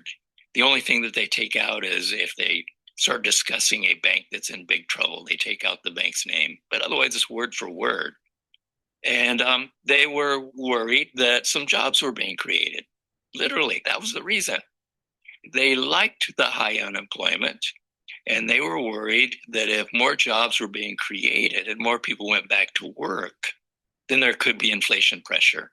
I think that indicates that you're right. The Fed acts against the interests of the working class. That is, I think, is true. If you just plot the unemployment. Look, I could go on from there, but I'll just take that out of the mix for a minute, just because what furthers the point of that dialogue, and I'll include that in the description below, is the nature and the magnitude of the revelations of everything that hinges on the Clean New Deal that I built my entire argument about. Because ultimately, what, again, and you can't get any more credible than Randall Wray. He just says outright that we provided in 2009 $29 trillion, and he's told me off camera 33 trillion, which I actually quoted him on camera now that I think about it, because I did this 11 hour Mr. Smith Goes to Washington truth bomb that I did back on November 1st of 2022, where I was going to just give up on this whole thing after that because it was just all the information I had, where I understand that what we've done over and over and over is strangle really the dynamism of America to basically create a smash and grab scheme where the power of this country, which I've argued over and over and over, and you can see it here on the homepage when you get to the Clean New Deal, which you can get to Patrick Lovell presents thecleannewdeal.com, or you can do it at thecleannewdeal.org.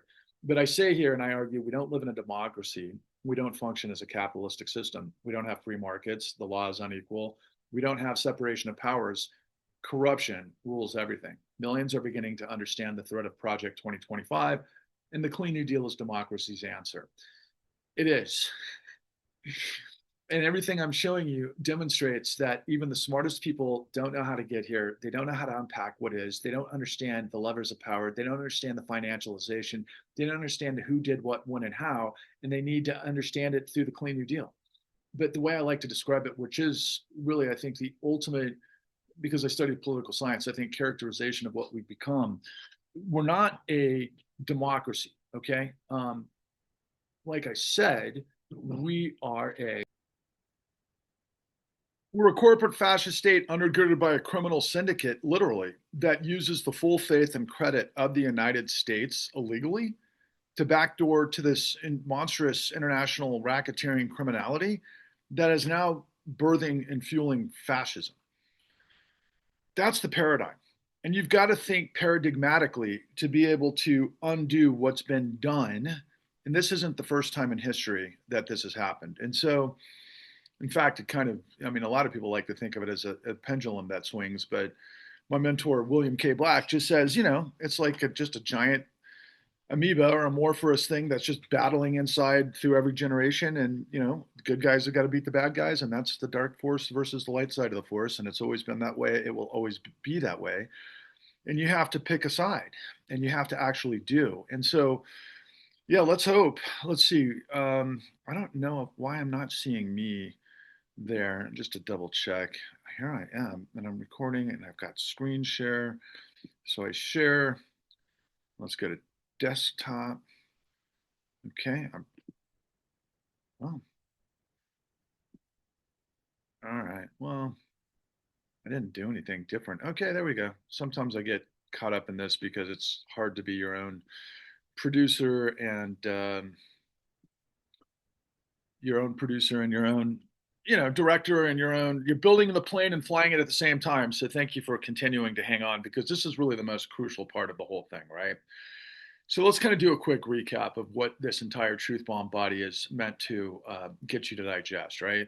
So what I've just demonstrated at the very beginning is that the headlines are somewhere in between this matrix of this dark cabal, which I call the dark tetron, that is really all things Jeffrey Epstein, okay? And we're going to see more and more revelations come down the pike that may or may not be able to break the grip of the MAGA sort of relationship. I mean, we've seen Marjorie Taylor Greene decide that she's no longer going to be a part of this, and she's no heroine, but at the same time, she's certainly got a lot more balls than any of these idiots like Mike Johnson and the rest of these goons like Stephen Miller and Russell Vogt and all down the line, all the way through Tucker Carlson and this other ghoul that's coming up. I can't even think of his name. The guy that has gone super far right. His name will probably pop in my mind, but For those of you, again, and this is actually going back to Francesca, what she was saying, that we have to have this universality, right? And so if you, me, and everybody you see who isn't a Nazi, that believes in dignity and integrity and decency and livability and liberty and sustainability, beauty, equity, and justice for all, if we merge in unity behind the Clean New Deal, it will be our destiny to purge the misery of tyranny that we're all in the midst of, that's taking us all down, to create the renaissance of possibility if you become the nuclear reaction vector to the big bang of truth that I'm dropping, which of course I've demonstrated through, our friends, and I'm sure I would be their friends if we ever could connect, but from Francesca and Daniel Moody, and then, Max to a degree. I'm not kind of a little less concerned about Max. I think Max is kind of going to do his own thing no matter what, but, many people that might be like Max, and others that open this up to realize that you can't be about silos. You can't be about Me Too. You can't be about genocide. You can't be about Black Lives Matter. You can't be about whatever other struggle maybe on this, trans, this, that, and the other. Look, man, again, I've said I am not trying to be a dictator. I'm trying to be the liberator because I believe in liberty and justice for all.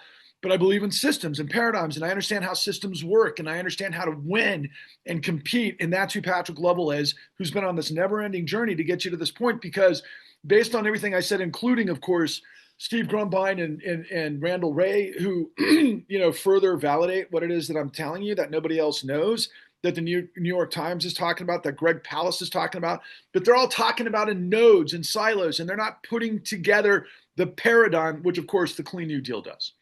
Okay. And so when you're in the Clean New Deal, and unfortunately, because of here we go. So this is broken up into categories. The About Us section will get you on what the mission is. And ultimately, we make the argument about how this affects you and ultimately what we must do. But it gets us into the precepts of the Clean New Deal and then the white papers, which are the deep dive, and then further information if you want to get on board, which I hope tens of millions of you do. And I would really appreciate it if those of you that are inspired this Thanksgiving week to sit down with your family and friends and go, listen, you got to listen to this guy, Patrick Lovell. He's the dude that nobody knows about, that's been buried by this unbelievable griftopia universe of liars and con artists and all of the rest that I think constitute the pimps, whores, junkies, and parasites of the MAGA universe. But let's not pretend that those that are at the apex of the Democratic Party aren't playing the same game, only for a slightly different outcome. They're smarter, they're more polished, but they're still the machine, okay? And we got to break the iron grip of both of these fools because literally everything is on the line. And I do want to make this point because I think this is also further to the universality scope of this project in the context of if your issue happens to be climate change, and you know that we're in the epoch, maybe the sixth great wipeout in history because of our unbelievably greed and predation and foolish behavior from the power that would do things like rape children, that are raping tens of millions of people through lies and deception that undergird the system of power that's basically the Epstein network, if you want to know the truth. That includes Saudi Arabia and Russia and all of these oligarchs that are just basically stealing from the system that I'm revealing to you so that they could skull fuck the world. But I'm not expendable, and chances are you're not either. And so if you want to turn the table, you got to have the ability to get through whatever your issue is. Again, something along the lines of systemic racism in prison, education, science, critical thinking, affordability in all manner, shape, or form. And by the way, as it relates to Zoran Mandani and everybody talking about affordability, if you don't understand what I'm talking about here, you don't understand the causality of inaffordability because of looting and predation and what we call control fraud that comes through the grand total of our work in the con, and my first work called Forward 13, Waking Up the American Dream, which, by the way, I shot during the Occupy Wall Street movement. And I rewatched this a couple of weeks ago when we just released it for free on YouTube for the first time ever. And I'll put that link below, but it'll give you some context as to where I came from. But the most amazing thing about that film was the way I set the table because of what I was looking at the time, because I think in paradigms, because this is who I am. It's the stuff that I do. that I realized that it was a sort of a collapse of all systems to maintain this power structure of predation. And it was literally the way to turn the tables on this was to, one, shine the light on how these depraved actors work in the shadows, to the first article that I had pointed out that inferred how we all do it. And they all know it. It's the nod and wink, and everybody's in on it. In a systemology of power, and they're liars. And don't forget the whole calculus of Donald Trump: lie, deny, switch the blame, and implicate, right? And the way I set the table though was, you've got this corporate hierarchy of power that is criminalizing the system that overcame the law to basically create a new confederacy or robber baron universe, to ultimately own the system, including media, which is why I had to go on this grand journey to begin with, because I'm the only one willing to tell the truth, to go the distance that was able to do it. And that's not to say that some of the greatest, documentarians and everybody else aren't capable of it, but they just didn't do it.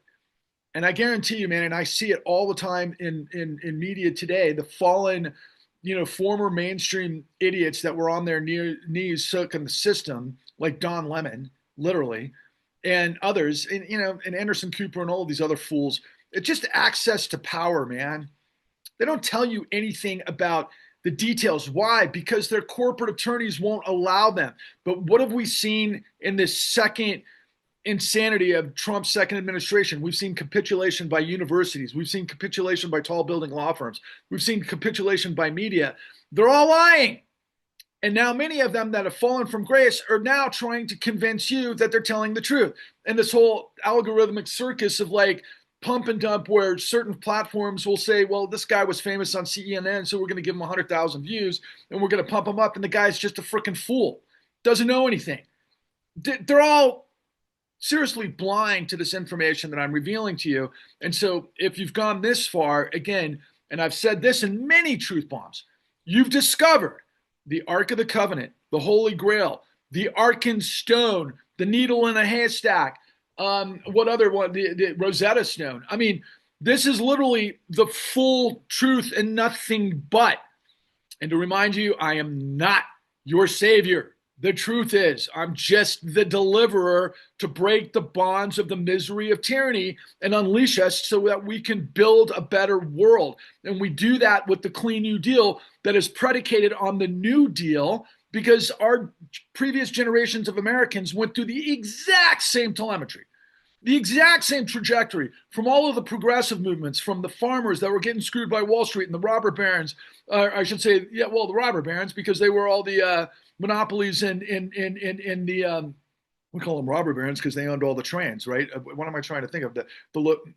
Just the distribution, okay?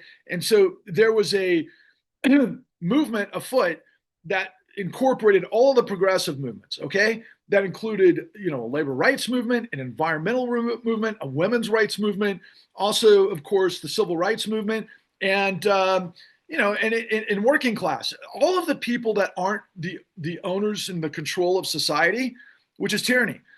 They came through with a whole garden variety of different groups coming together that ultimately manifested initially into Teddy Roosevelt, the man in the arena, right? For all intents and purposes, for better or for worse. And then that kind of spawned all the way through FDR in the New Deal. And I'll never forget watching for the first time, and I highly encourage you to do it, and I should probably find it here, but basically FDR gave a speech at Madison Square Garden when we were in a massive fight for control of the soul and the future of America, where America First, that was postulated by Rachel Maddow's podcast called Ultra. And there was a wonderful movie that I preface all the time called Amsterdam, starring Robert De Niro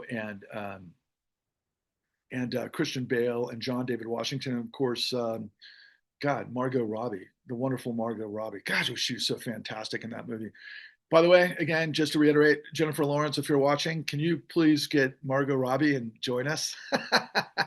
We'd love to have you two geniuses, you beautiful, magnificent geniuses ahead of this, because you're good people, man, and I know that.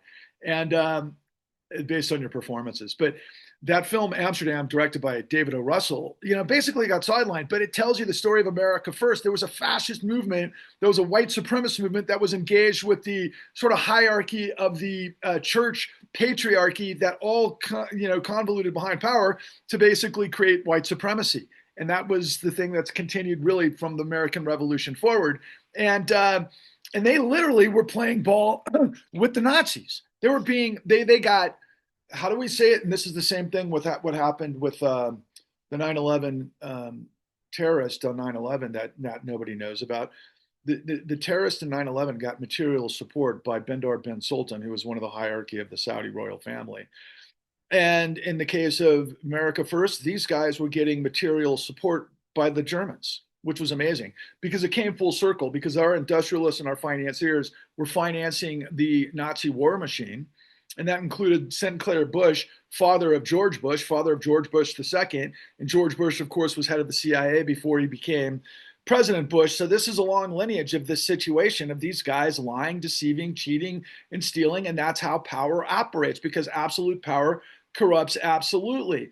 But nobody understands these forces. And so if you depend in democracy on allowing bad guys to get away with bad stuff, they're going to continue doing it, because it's the same thing as, like I said earlier, what happens if you give a crack addict a endless supply of crack in a safe and the code to open up the safe? Not good things are going to happen. And that's what we're in the midst of. And ultimately, as it pertains to all of these elements and what we must do, I'll just get to the precepts of the Clean New Deal first, and then I'll finish up. So thank you for still hanging on. So the precepts of the Clean New Deal, what we start with is you have to ask yourself 4 questions. Like I like to say all the time, it's like Passover and Moses and the whole story of why is this night different from all other nights? Because you got to remember this moving forward, because if we're going to have an exodus from corruption, it's only going to come from you understanding and re-engineering the system that has betrayed you. And so you got to point out just the basic ledger of how power corrupts absolutely. And so you have to ask your question first. What is qualified immunity? Do you know what qualified immunity is? The police can shoot to kill and not be held accountable. There's a lot of technical, legal, generalistic, state, community reasons a lot of this stuff has happened, but it just means the basics that the cops can shoot to kill and they don't have to be held accountable for that. That's really a bad recipe.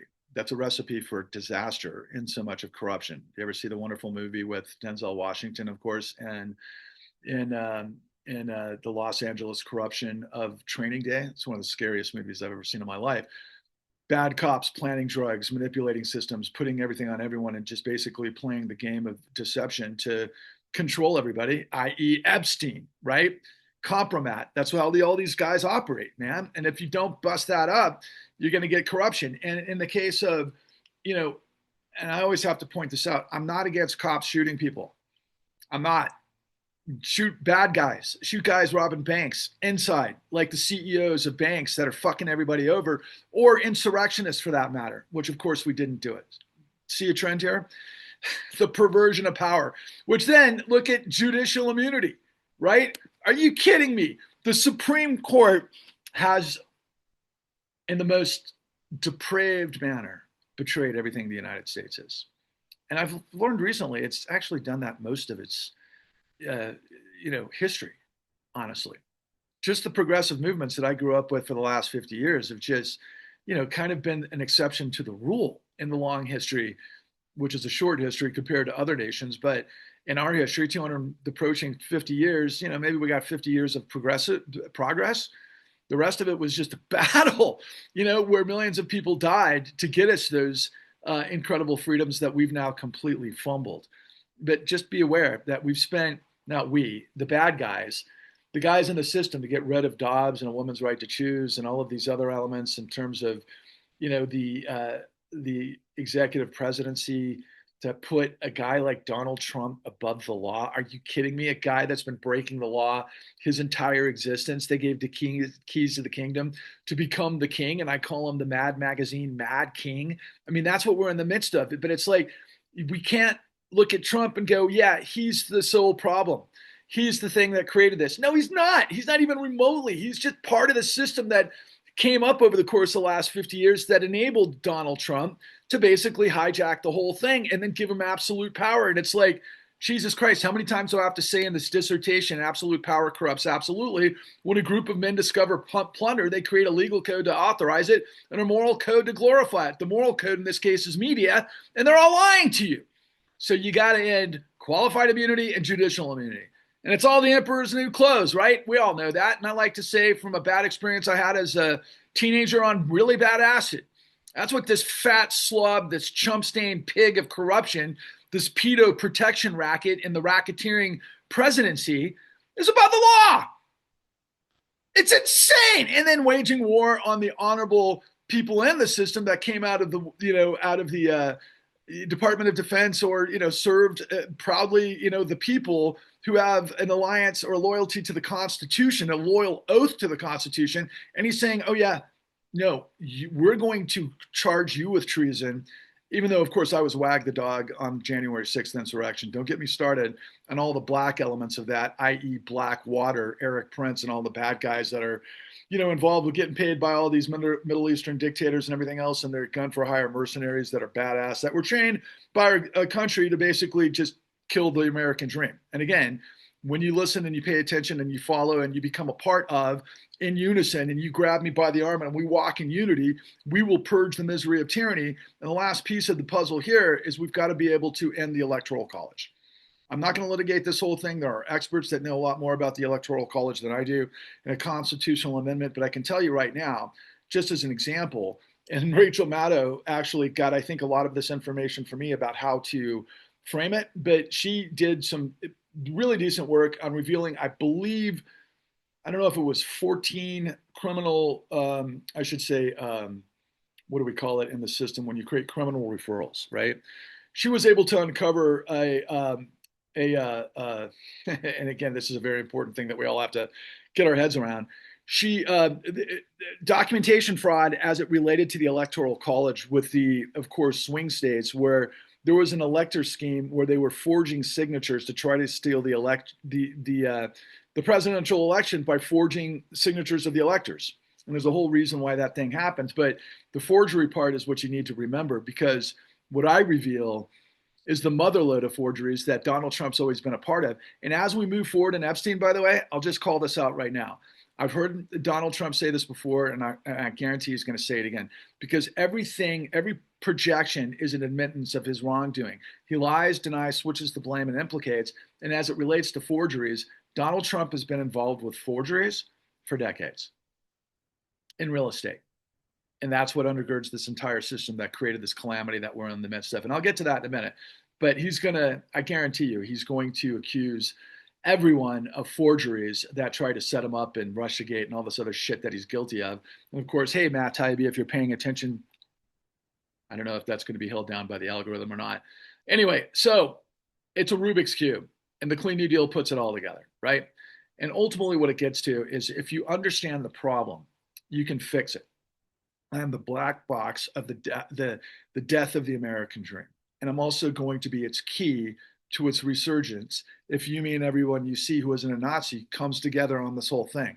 And we have to, A, recreate a modern-day Glass-Steagall Act to separate commercial banking from investment banking, while ensuring the full faith and credit of the United States can never again be used to guarantee the global financial fraud in racketeering. Remember what I was telling you about Randall Wray earlier?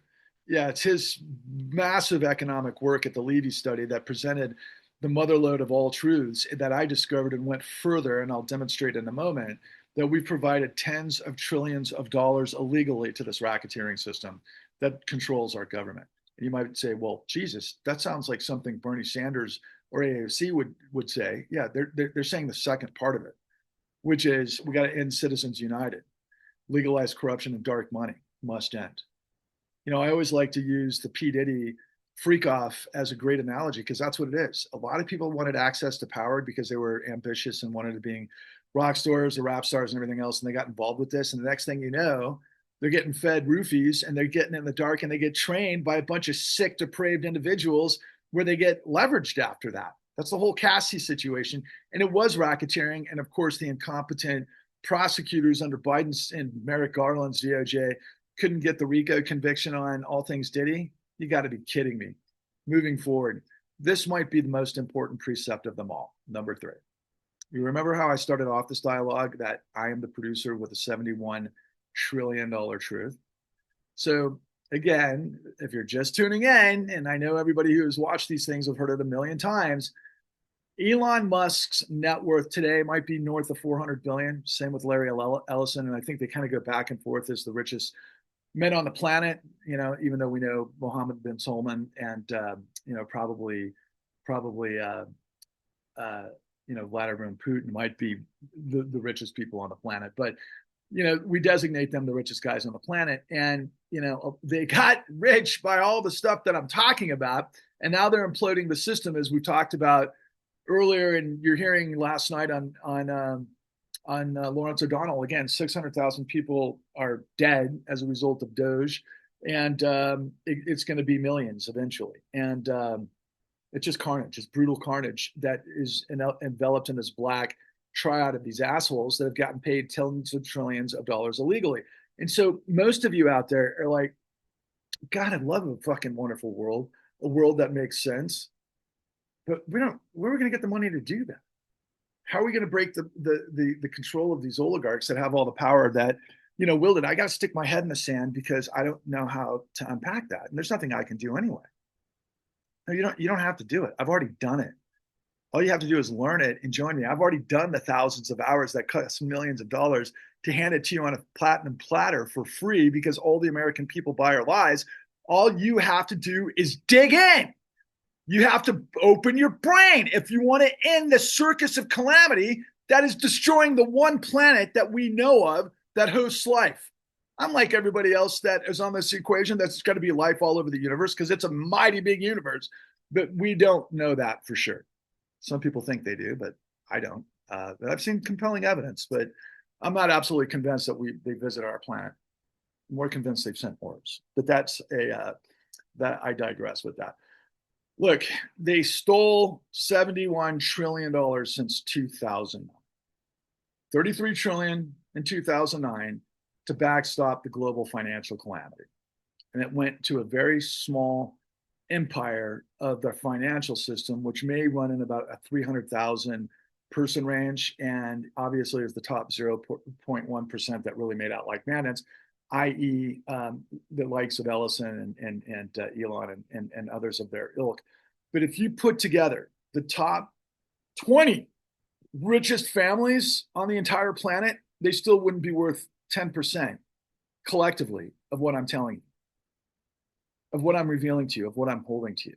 So if you're one of those people that would actually sit in a room with somebody like Larry Ellison and shut your mouth and pay attention to every single thing to him that he was saying because he's worth 400 billion, or if you get on your knees to stroke it out for a madman like Trump, or under the table and suck it because you're a whore for whomever, for Elon, yada yada yada, they're not worth 1% of what it is I'm revealing.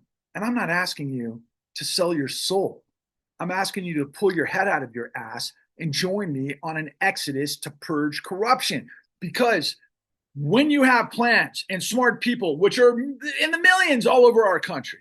Now, yeah, granted, there's probably hundreds of millions that are not so smart, but there's so many incredibly brilliant people that understand paradigms and how to make this world a better place. Where are we going to get the money? You got to understand fiat currency. You got to understand monetary policy. You got to understand fiscal policy. You got to understand the way the government is supposed to fund what it does in the whole system. And if you don't know that, just make sure you support people that do. To do what? To rebuild the American middle class. How? By recreating the American innovation through a renewable energy paradigm, of which, of course, Donald Trump has declared war on, not just publicly in front of the world, in front of the United Nations, but behind the scenes because he's getting paid billions of dollars by these idiots, that are aristocracy that inherited kingdoms in Saudi and so on and so forth. Although I think Mohammed bin Salman's pretty smart, to be honest with you. I've seen him say some pretty clever things, and he's kind of an interesting, diabolical character. But I did learn that he likes to play video games, which I thought was fascinating. But the economy is about productive capacity. We had Keynesian economics after, during World War II, where we didn't have the money to be able to pull it out of the coffers, to be able to build all of the largest ammunitions built up in the history of the world, or international, or excuse me, programs to build, huge public works projects like the Golden Gate Bridge or the Hoover Dam or interstate highway service, until we decided the government to spend on it, to spend it, which creates productive capacity because it puts people to work. They make taxes, they buy things, and it creates the economy. That's how it works. It's circular flow. If you join me, what we're going to do is we're going to end systemic racism in prisons. We're going to hold corruption accountable, and we're going to recreate the American dream by creating the paradigm of energy, which we should have done back in the 90s. Honestly, I knew all this shit in the 90s. And now here we are in 2025. And I swear to God, we've reverted back to like what, 1950 something? It's even worse than that. But if you go back into the dark Tetron back then, by the way, there was the, I don't want to diverge too long on this point, but the I was going to say Jim Crow. No, just the group of millionaires that were oil millionaires, that John Birch Society. They were involved with America First. All of these guys have always been organized, and they know how to piss on your head telling you what's right. They know how to get the sheeple in a stable, and they know how to mold them and force them down specific corridors to their slaughter. Quite frankly, they know how to do that. My nickname is the Wolf, by the way, and I'm not somebody who's easily thrown into a situation like that, because I'm not a conformist, and I've been an independent thinker my whole life, and a rock and roller, Rage Against the Machine, my friends. And that's what enabled me to have the DNA to do this. And I know I'm not alone. I know that there's millions of you out there. You just have to discover me. You have to get past this situation to understand that, yes, by the midterms, if we have an entirety of people running and a groundswell of Americans saying we've got to find people to champion the Clean New Deal to run for office in the midterms, we'll get the power. And then we'll basically rug pull this monstrosity of corruption to create the world that we all want to live in. Because why? Going further down the list here, 4, 5, and 6. Actually, I'm going to demonstrate. Well, let me just say 5, 6, 7. We're going to end the qualified immunity, end the presidential immunity, end the electoral college.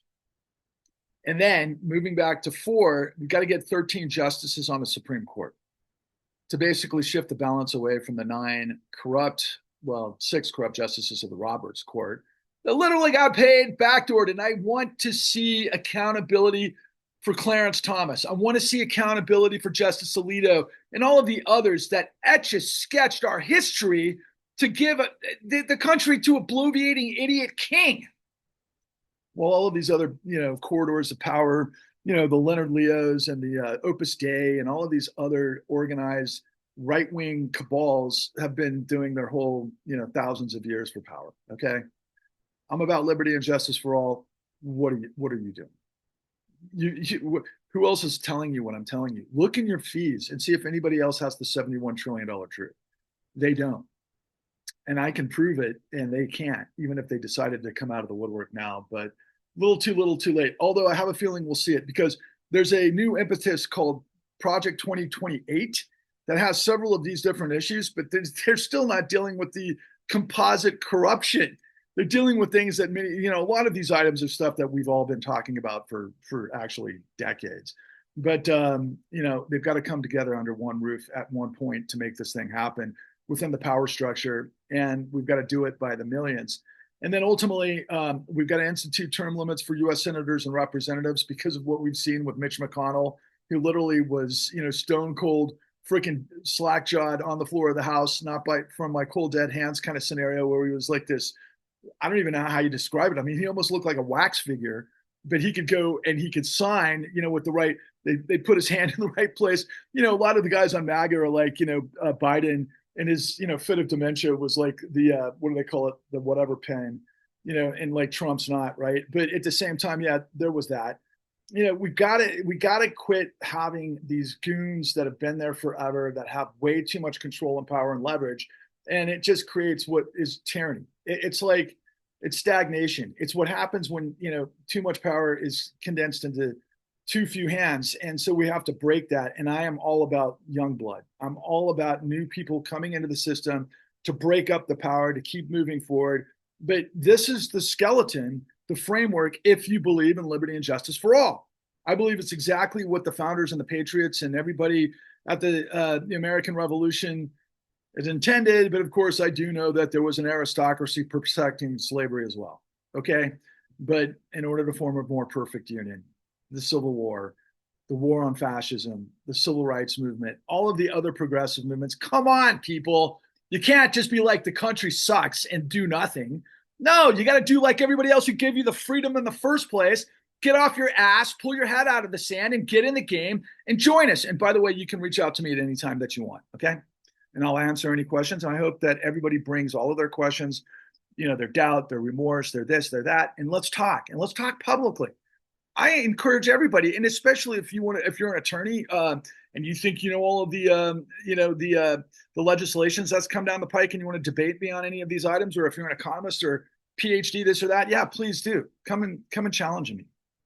I challenge anybody to try to blow holes in what it is that I'm saying. There's nobody who can. That's why they had to silence me. And the only way I'm going to get a voice is through you.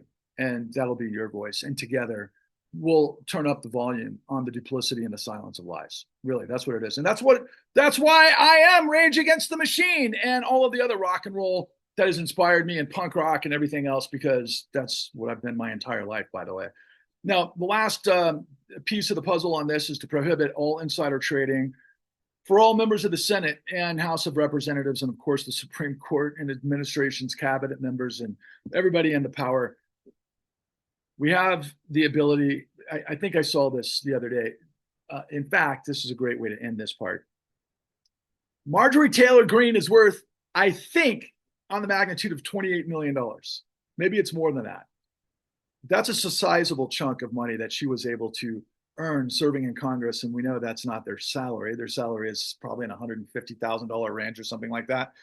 So Marjorie Taylor Greene, with inside information and insider trading, has made a fabulous fortune as she's pulling, the parachute to get out of MAGA at the moment, right? My God, talking about looting for Mr. Ed. Jesus Christ, Marjorie, you are so CrossFit, baby. My God, I cannot believe that just amalgamation of all that brought us MAGA is walking out with 27 million. But it turns out she's not even in the top 50 wealth bracket of people in Congress. I think the richest guy in Congress, I can't remember his name. I think he's from Virginia, and I'm not sure what he is. He's probably in finance in some degree. And he is worth like $780 million or something like that. My God, people, Jesus Christ. What else do you need to understand? That when the entire body is toxically polluted on corruption, you got to understand how they got corrupt in the first place to be able to fix the problem. Once again, this is the black box of the dead American dream. Do you want to resuscitate the American dream? Do you want to redeem the dream? Do you want to turn it into a super house? Like, think about Superman coming back from Krypton. That's what we're talking about. Or any other, of our fictional, heroes that we all grew up with. I mean, this is the story and then some. So now, finally, after this, I think I've spent a half day doing this shit. Look, I'm going to get you to really the most important thing, and you can read this, but I've got this white paper called the Federal Reserve Act 1330. And what I demonstrate here, and this is really more for journalists, but I would encourage everybody to get their heads around it. But this just tells you how the world of finance works and what we did after the 2008 great financial crisis, that the entire system pulled, the windows closed on, that I had to go bust open. And this is what creates the Epstein network. This is what creates all of the things that are in complete control so that you're completely powerless. And what did they do? They stole tens of trillions of dollars illegally to guarantee an international crime syndicate that now has complete control. Okay? Surprise. I learned this 13 years ago, but I've been learning more and more about it ever since. In fact, some of the most important information I didn't learn until about 2 years ago, and I'll just kind of give you a quick look at it. So in the right here, you can click on these particular cells, and it'll give you all the information I'm telling you. So a detailed look at the Fed's bailout by funding facility and recipient, that was written by the Levy study and led by Randall Wray, who I prefaced this earlier in this very long truth bomb. And yeah, it tells you exactly how many tens of trillions were given to whom and how and through what potpourri of lending mechanisms that happen in the whole plumbing of the Federal Reserve. And then I show you how it was illegal. And this is a paper from a guy that was at Cornell University, which is amazing. But this, my friends, okay, imagine if you found, the footage of showing the CIA murdering JFK and then getting the financial, shall we say, analytics, if you did the deep dive audit to understand who was getting paid by whom to be able to pull that off and who was in on it. That's what this is, and for the greatest criminal conspiracy and the cover up in history of the world. And it's amazing because the gentleman who delivers it in an interview with the Federal Crisis Inquiry Commission that I was able to find thanks to the stellar work of none other than Pam Martins at the Wall Street on Parade. I can't believe I didn't find this until 2022 or 2023 maybe. And he was the general partner of Sullivan and Cromwell. Sullivan and Cromwell is, of course, one of the most powerful legal firms on Wall Street that represents Wall Street and also created the CIA. So there's that. And you should really listen to what he reveals because it also validates what I've been talking to this guy, Zev Shalev, about and some other things. So, and then the smoking gun. This proves the Federal Reserve knew everything that they knew and they lied to everybody about, which is one of the largest. I mean, in comparison to Watergate, it's not even close. It's unbelievable. And you got to see it to believe it. And then this saying when the foundation rots, the system collapses. This is the revelation of all of the documentation fraud and the forgeries that the entire system ignored, including, by the way, I do know Matt Taibbi ignored it. Rachel Maddow ignored it. I believe Lawrence O'Donnell may have. I'm not sure if they reached out to him, but the New York Times, the Boston Globe, state AGs, everybody ignored this. And I got the information right here. And it's right there. And then ignore it at your own peril is the flip side of that, because my God, that proves what happened at the Federal Reserve by the people, by the way, that created the Consumer Financial Protection Bureau that worked closely with Elizabeth Warren. So Elizabeth Warren knows this stuff too. She never told it to you. And there's more that she didn't tell. And by the way, in that Randall Ray, Steve Grumbine situation, they reveal the lunacy of Elizabeth Warren taking the side of Jerome Powell. It's in this struggle between two of the most corrupt villains in our nation's history, Donald Trump and Jerome Powell. God, talking about freaking servants of the damned. And then ultimately, this reveals how the Wall Street's six biggest banks got bailed out and what they did. And now this is the other thing. 2019, we did the same exact thing that nobody knows about because of a repo run from Japanese SoftBank that affected global banks and the financial system, and we had to pump $20 trillion into the system. So that put us up to $71 trillion. So it was 33 trillion in 2009. It was 16 trillion in quantitative easing, and that's a whole nother thing. And then we had another 21 trillion. That's $71 trillion. That went to roughly 300,000 people, while the whole globe is getting fucking monkeyed in any other horrible thing you can configure in the biggest enormous freak off in the history of the world. Okay. And then, of course, letter from Secretary of Treasury Steve Mnuchin proves more that it happened during the Trump administration as well. Secretary Mnuchin and Chairman Powell. And then before the Financial Services Committee, legacy of Mnuchin. And it goes on and on and on. Backdoor bailouts, Fed Chair Powell, deception owns you. Man, I got it in droves, people. Again, I'm the dude with the $71 trillion truth. And then lastly, what I want to try to show you is, that I want to share on my screen. Okay, so if you're just discovering me for the first time and you're kind of like, dude, you talk a big game. You really do. But I don't want to, like this lady I told you about at the outset, she doesn't know who I am. But I'm going to discredit you and I'm going to say you sound too much like Trump. So, you know what, maybe nobody else should listen to you as well. Because, I'm taking money from people like the Sacklers and I'm going to go to my tea party and I'm going to tell everybody they don't know what they're talking about. Well, I'm basically part of the system gang raping everybody else. Okay, fine. Fuck you. All right. But for those of you going, yeah, you talk a big game, but I've never heard of you. And I don't know why I haven't heard of you. It sounds good, but I don't know what your work is, but I don't have enough time to be able to go through all of this stuff. I need you to spoon feed me because that's how it works. All right, I will. This is my first season. I'm neither an economist or a scholar. I'm just an average American who lost my home and very nearly my family to foreclosure when the market imploded. And I've spent almost every day since trying to find out why. Once the dust settled, it quickly became clear that my story was no different than millions of other Americans. We all thought that we were alone. We all thought that we'd failed. But none of us really knew why. With a gun in her hand, Addie Polk apparently shot herself in the chest as deputies were knocking on her door with eviction papers in hand. Dramatic increase in mortgage fraud cases was the canary in the mine. It was the warning. This was money chasing people. This was not somebody looking for a loan. It was all designed to maximize profits for all of the different players. The person who sold you a loan made more money if they sold you a higher rate loan. They were sold a lot. They're selling to their very clients these loans that they know are a disaster. I lost my home, not because of money, because of fraud. I don't believe Addie Polk took out the mortgage on her home. I don't believe she signed any documents.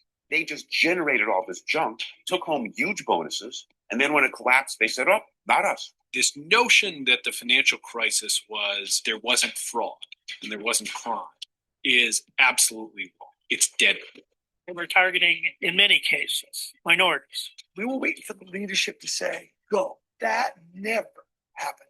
The investigation was suppressed. This was all part of the same puzzle that was falling apart. This is the largest conspiracy of lies in the history of the world. This investigation has just begun.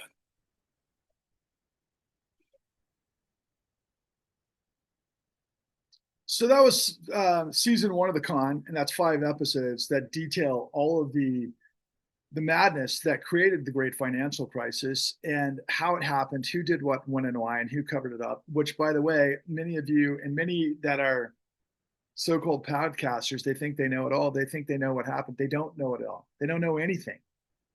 And now we're all talking about it again, like I said at the outset, because now Epstein is relevant. And everybody's like, wow, who did what, when, and how? Who was in on it? Where's the money? Wow, renewed interest. I can use this politically. Oh, and Donald Trump's going to say, yeah, but it's all about documentation fraud. Okay, so is there more? Yeah, there's more. And unfortunately, I never got this out in terms of Con season 2 because we were quashed by not the National Enquirer, but the most powerful institutions in the world. But then also, I threw this into my podcast, and it's available on the Clean New Deal. I did it. It's, the core files, the new Untouchables, the core files. And that's some of the information I gave you on the previous page that I just showed you on the white paper. But you got to see this to believe this, because Addie Polk, unfortunately, through her tragedy, was a miracle that led us to the only RICO conviction in the entire country and world that was predicated on what was a $4.5 trillion housing bubble that turned into a $900 trillion global run based on lies everywhere. Monumentally bigger than The Big Short, I can assure you, if you happen to know Brad Pitt and Adam McKay and all of the other guys that are involved with that. Yeah, hey guys, how are you? And this is what I never was able to put out there. And hello to David Dayan as well, by the way, who was in this, just in case those of you know. And when you know, you know. But check this part out, because, oh yeah, by the way, this is what not only made Kamala Harris, this also made Pam Bondi. Both of them were deeply in this, and they played their game to rise to the highest levels to get into the position to run for president and become the Attorney General of the Department of Justice, as we're calling it now. So check this out. I mean, it was just 2008, 2010, where there were entire streets that had foreclosure signs. You had millions of people asking for help on their loans to companies that had no interest in helping them. We were being lied to. City mortgage employees continually lied to us over the phone. When I asked them specific questions, they would never answer the questions. My husband had a spinal cord injury, rendering him paralyzed. So Wells Fargo offered us a loan modification, They didn't return phone calls. They provided me misinformation. People were being paid to lie to us, paid to disappear, and they never had any intention of helping us. Several employees from Bank of America were given Target and Best Buy gift cards for foreclosing on homeowners. These were just document mills that would just sign any piece of paper that was necessary in order to convince a judge to let him take the house. All of the documents that were signed by these robots, they sit behind me. It's 39,000. They were all fraudulent. These banks, they were a front. They were a front for criminal enterprise. Our whole regulatory system was a failure when it came to this issue.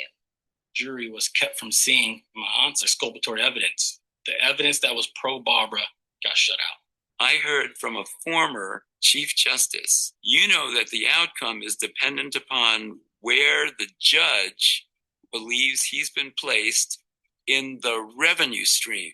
Who does him the biggest financial favors? So in other words, you're saying that they're bought off. At the time that I was running, I challenged my opponent not to take money from any banks that got government bailout money. And I did get a call from Washington telling me to be careful because there were a lot of people who got that money who were in my party. Where people can get away with stuff, they will. And the best place to get away with stuff is have a big corporation that's traded on the stock exchange that gives a lot of money to lobbyists and politicians and make it so complicated that nobody can ever figure out what the fuck you did. And you win. If there is an alarm to be sounded in the aftermath of 2008, it is when you have too much wealth in too few hands, the rule of law begins to collapse. All the Americans who are still out of work, got low wages, huge student debts, underwater homes. All these problems are a direct result of the financial crash. The failure to rescue the American working and middle class in the Great Recession, that has set us on the trajectory to where we find ourselves today. It's a fight between Main Street and Wall Street, between the big banks and real people. I'm not supposed to win. Borrower's not supposed to win. That is this game. Is if you've got the money, you can make them all, or you can buy them all. No individual faced any accountability for any of this. I have a new definition for the perfect crime. Perfect crime is a crime that involves everybody. Do you know what the American people would do if those leaders of those banks who indicted it would send a message loud and clear that the game's over, and we let them off the hook. We let them off the hook. The only way it's going to change is the same way it was affected, which was millions of people have finally fucking had it. Are you one of those people? I am. Yeah, that's why I'm Patrick Lovell presents the Clean New Deal, because that's the only way out of this madness, because they're all lying to you. You know, every single day, and I'll show you this that we're on our computer. I'm gonna just do, let's just do battle. So really, you know, I'm almost haunted by this image, but I was a huge fan of Game of Thrones. But in the Battle of the Bastards, like many of you might remember, Jon Snow, can I get the full image here? Come on. Maybe it'll pop up. Shucks. That's not working. I think there's let's just do that. I don't know, you could probably see it, but Jon Snow's in the middle here. You can see his head, right? There was this huge scrum and this big battle during the Battle of the Bastards episode, which was really one of the most, you know, satisfying television scenarios I've ever seen in my life. But I'll never forget watching Jon Snow get suffocated, and he had to come up for air to continue on his journey. And then ultimately, when you get to see where Jon Snow went, that's just a quote about lies. I mean, you guys might remember this. When enough people make false promises, words stop meaning anything. Then there are no more answers, only better and better lies. Yeah, folks, that's what we're in the midst of. And that's what we've been in the midst of for a long time. And we will continue to be in the midst of this madness until millions of you can really turn off the volume of the lies, quit buying lies, stop lying, and become a nuclear reaction vector for the Big Bang of truth that I just walked you through.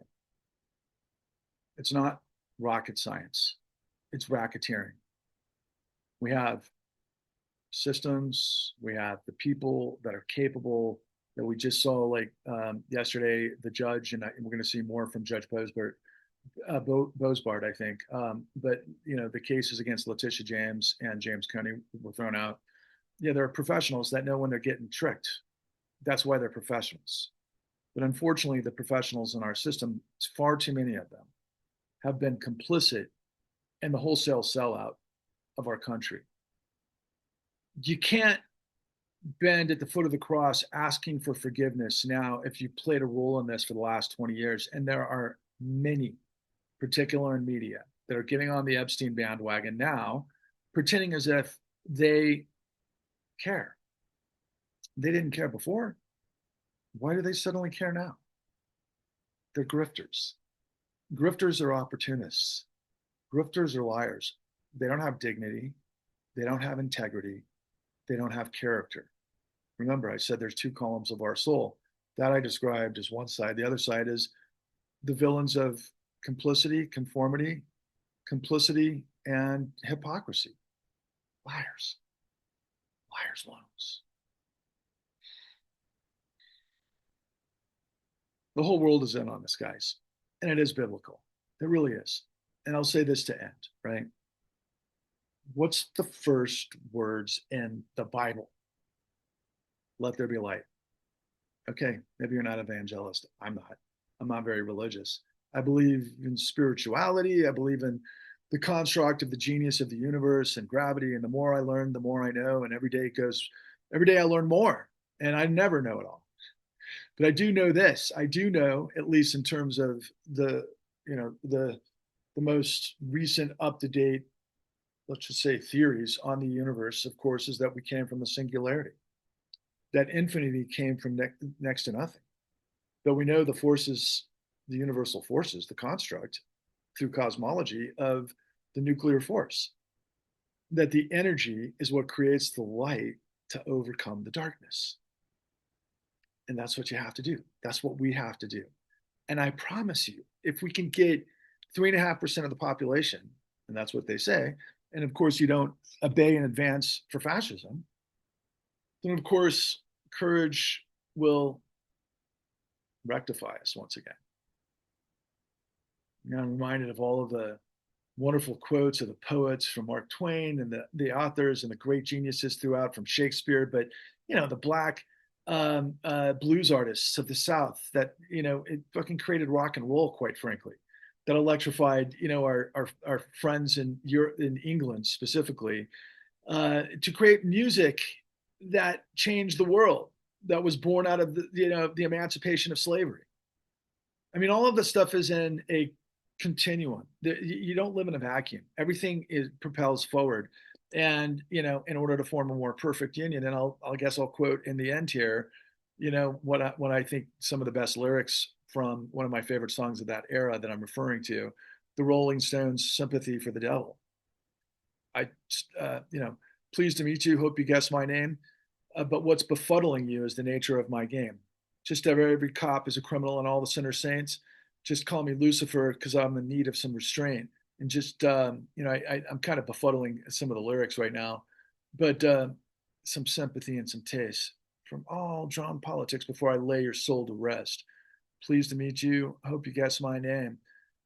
And I could go on. You get it. The greatest trick the devil ever played was to convince the world he didn't exist. I got tired of them pissing on my head, telling me it was rain, because they must have thought I was some kind of new fool. I got the truth, my friends. That's a fountainhead of truth. And if you join me, we will destroy the misery of tyranny and unleash the renaissance of possibility. Hey, happy Thanksgiving. All the best to you and yours. Don't forget, Rage Against the Machine. Get on board, join me, reach out, become somebody that will help liberty and justice for all triumph over the evil that's got a chokehold on our system. They're weak cowards. We're not. Onwards.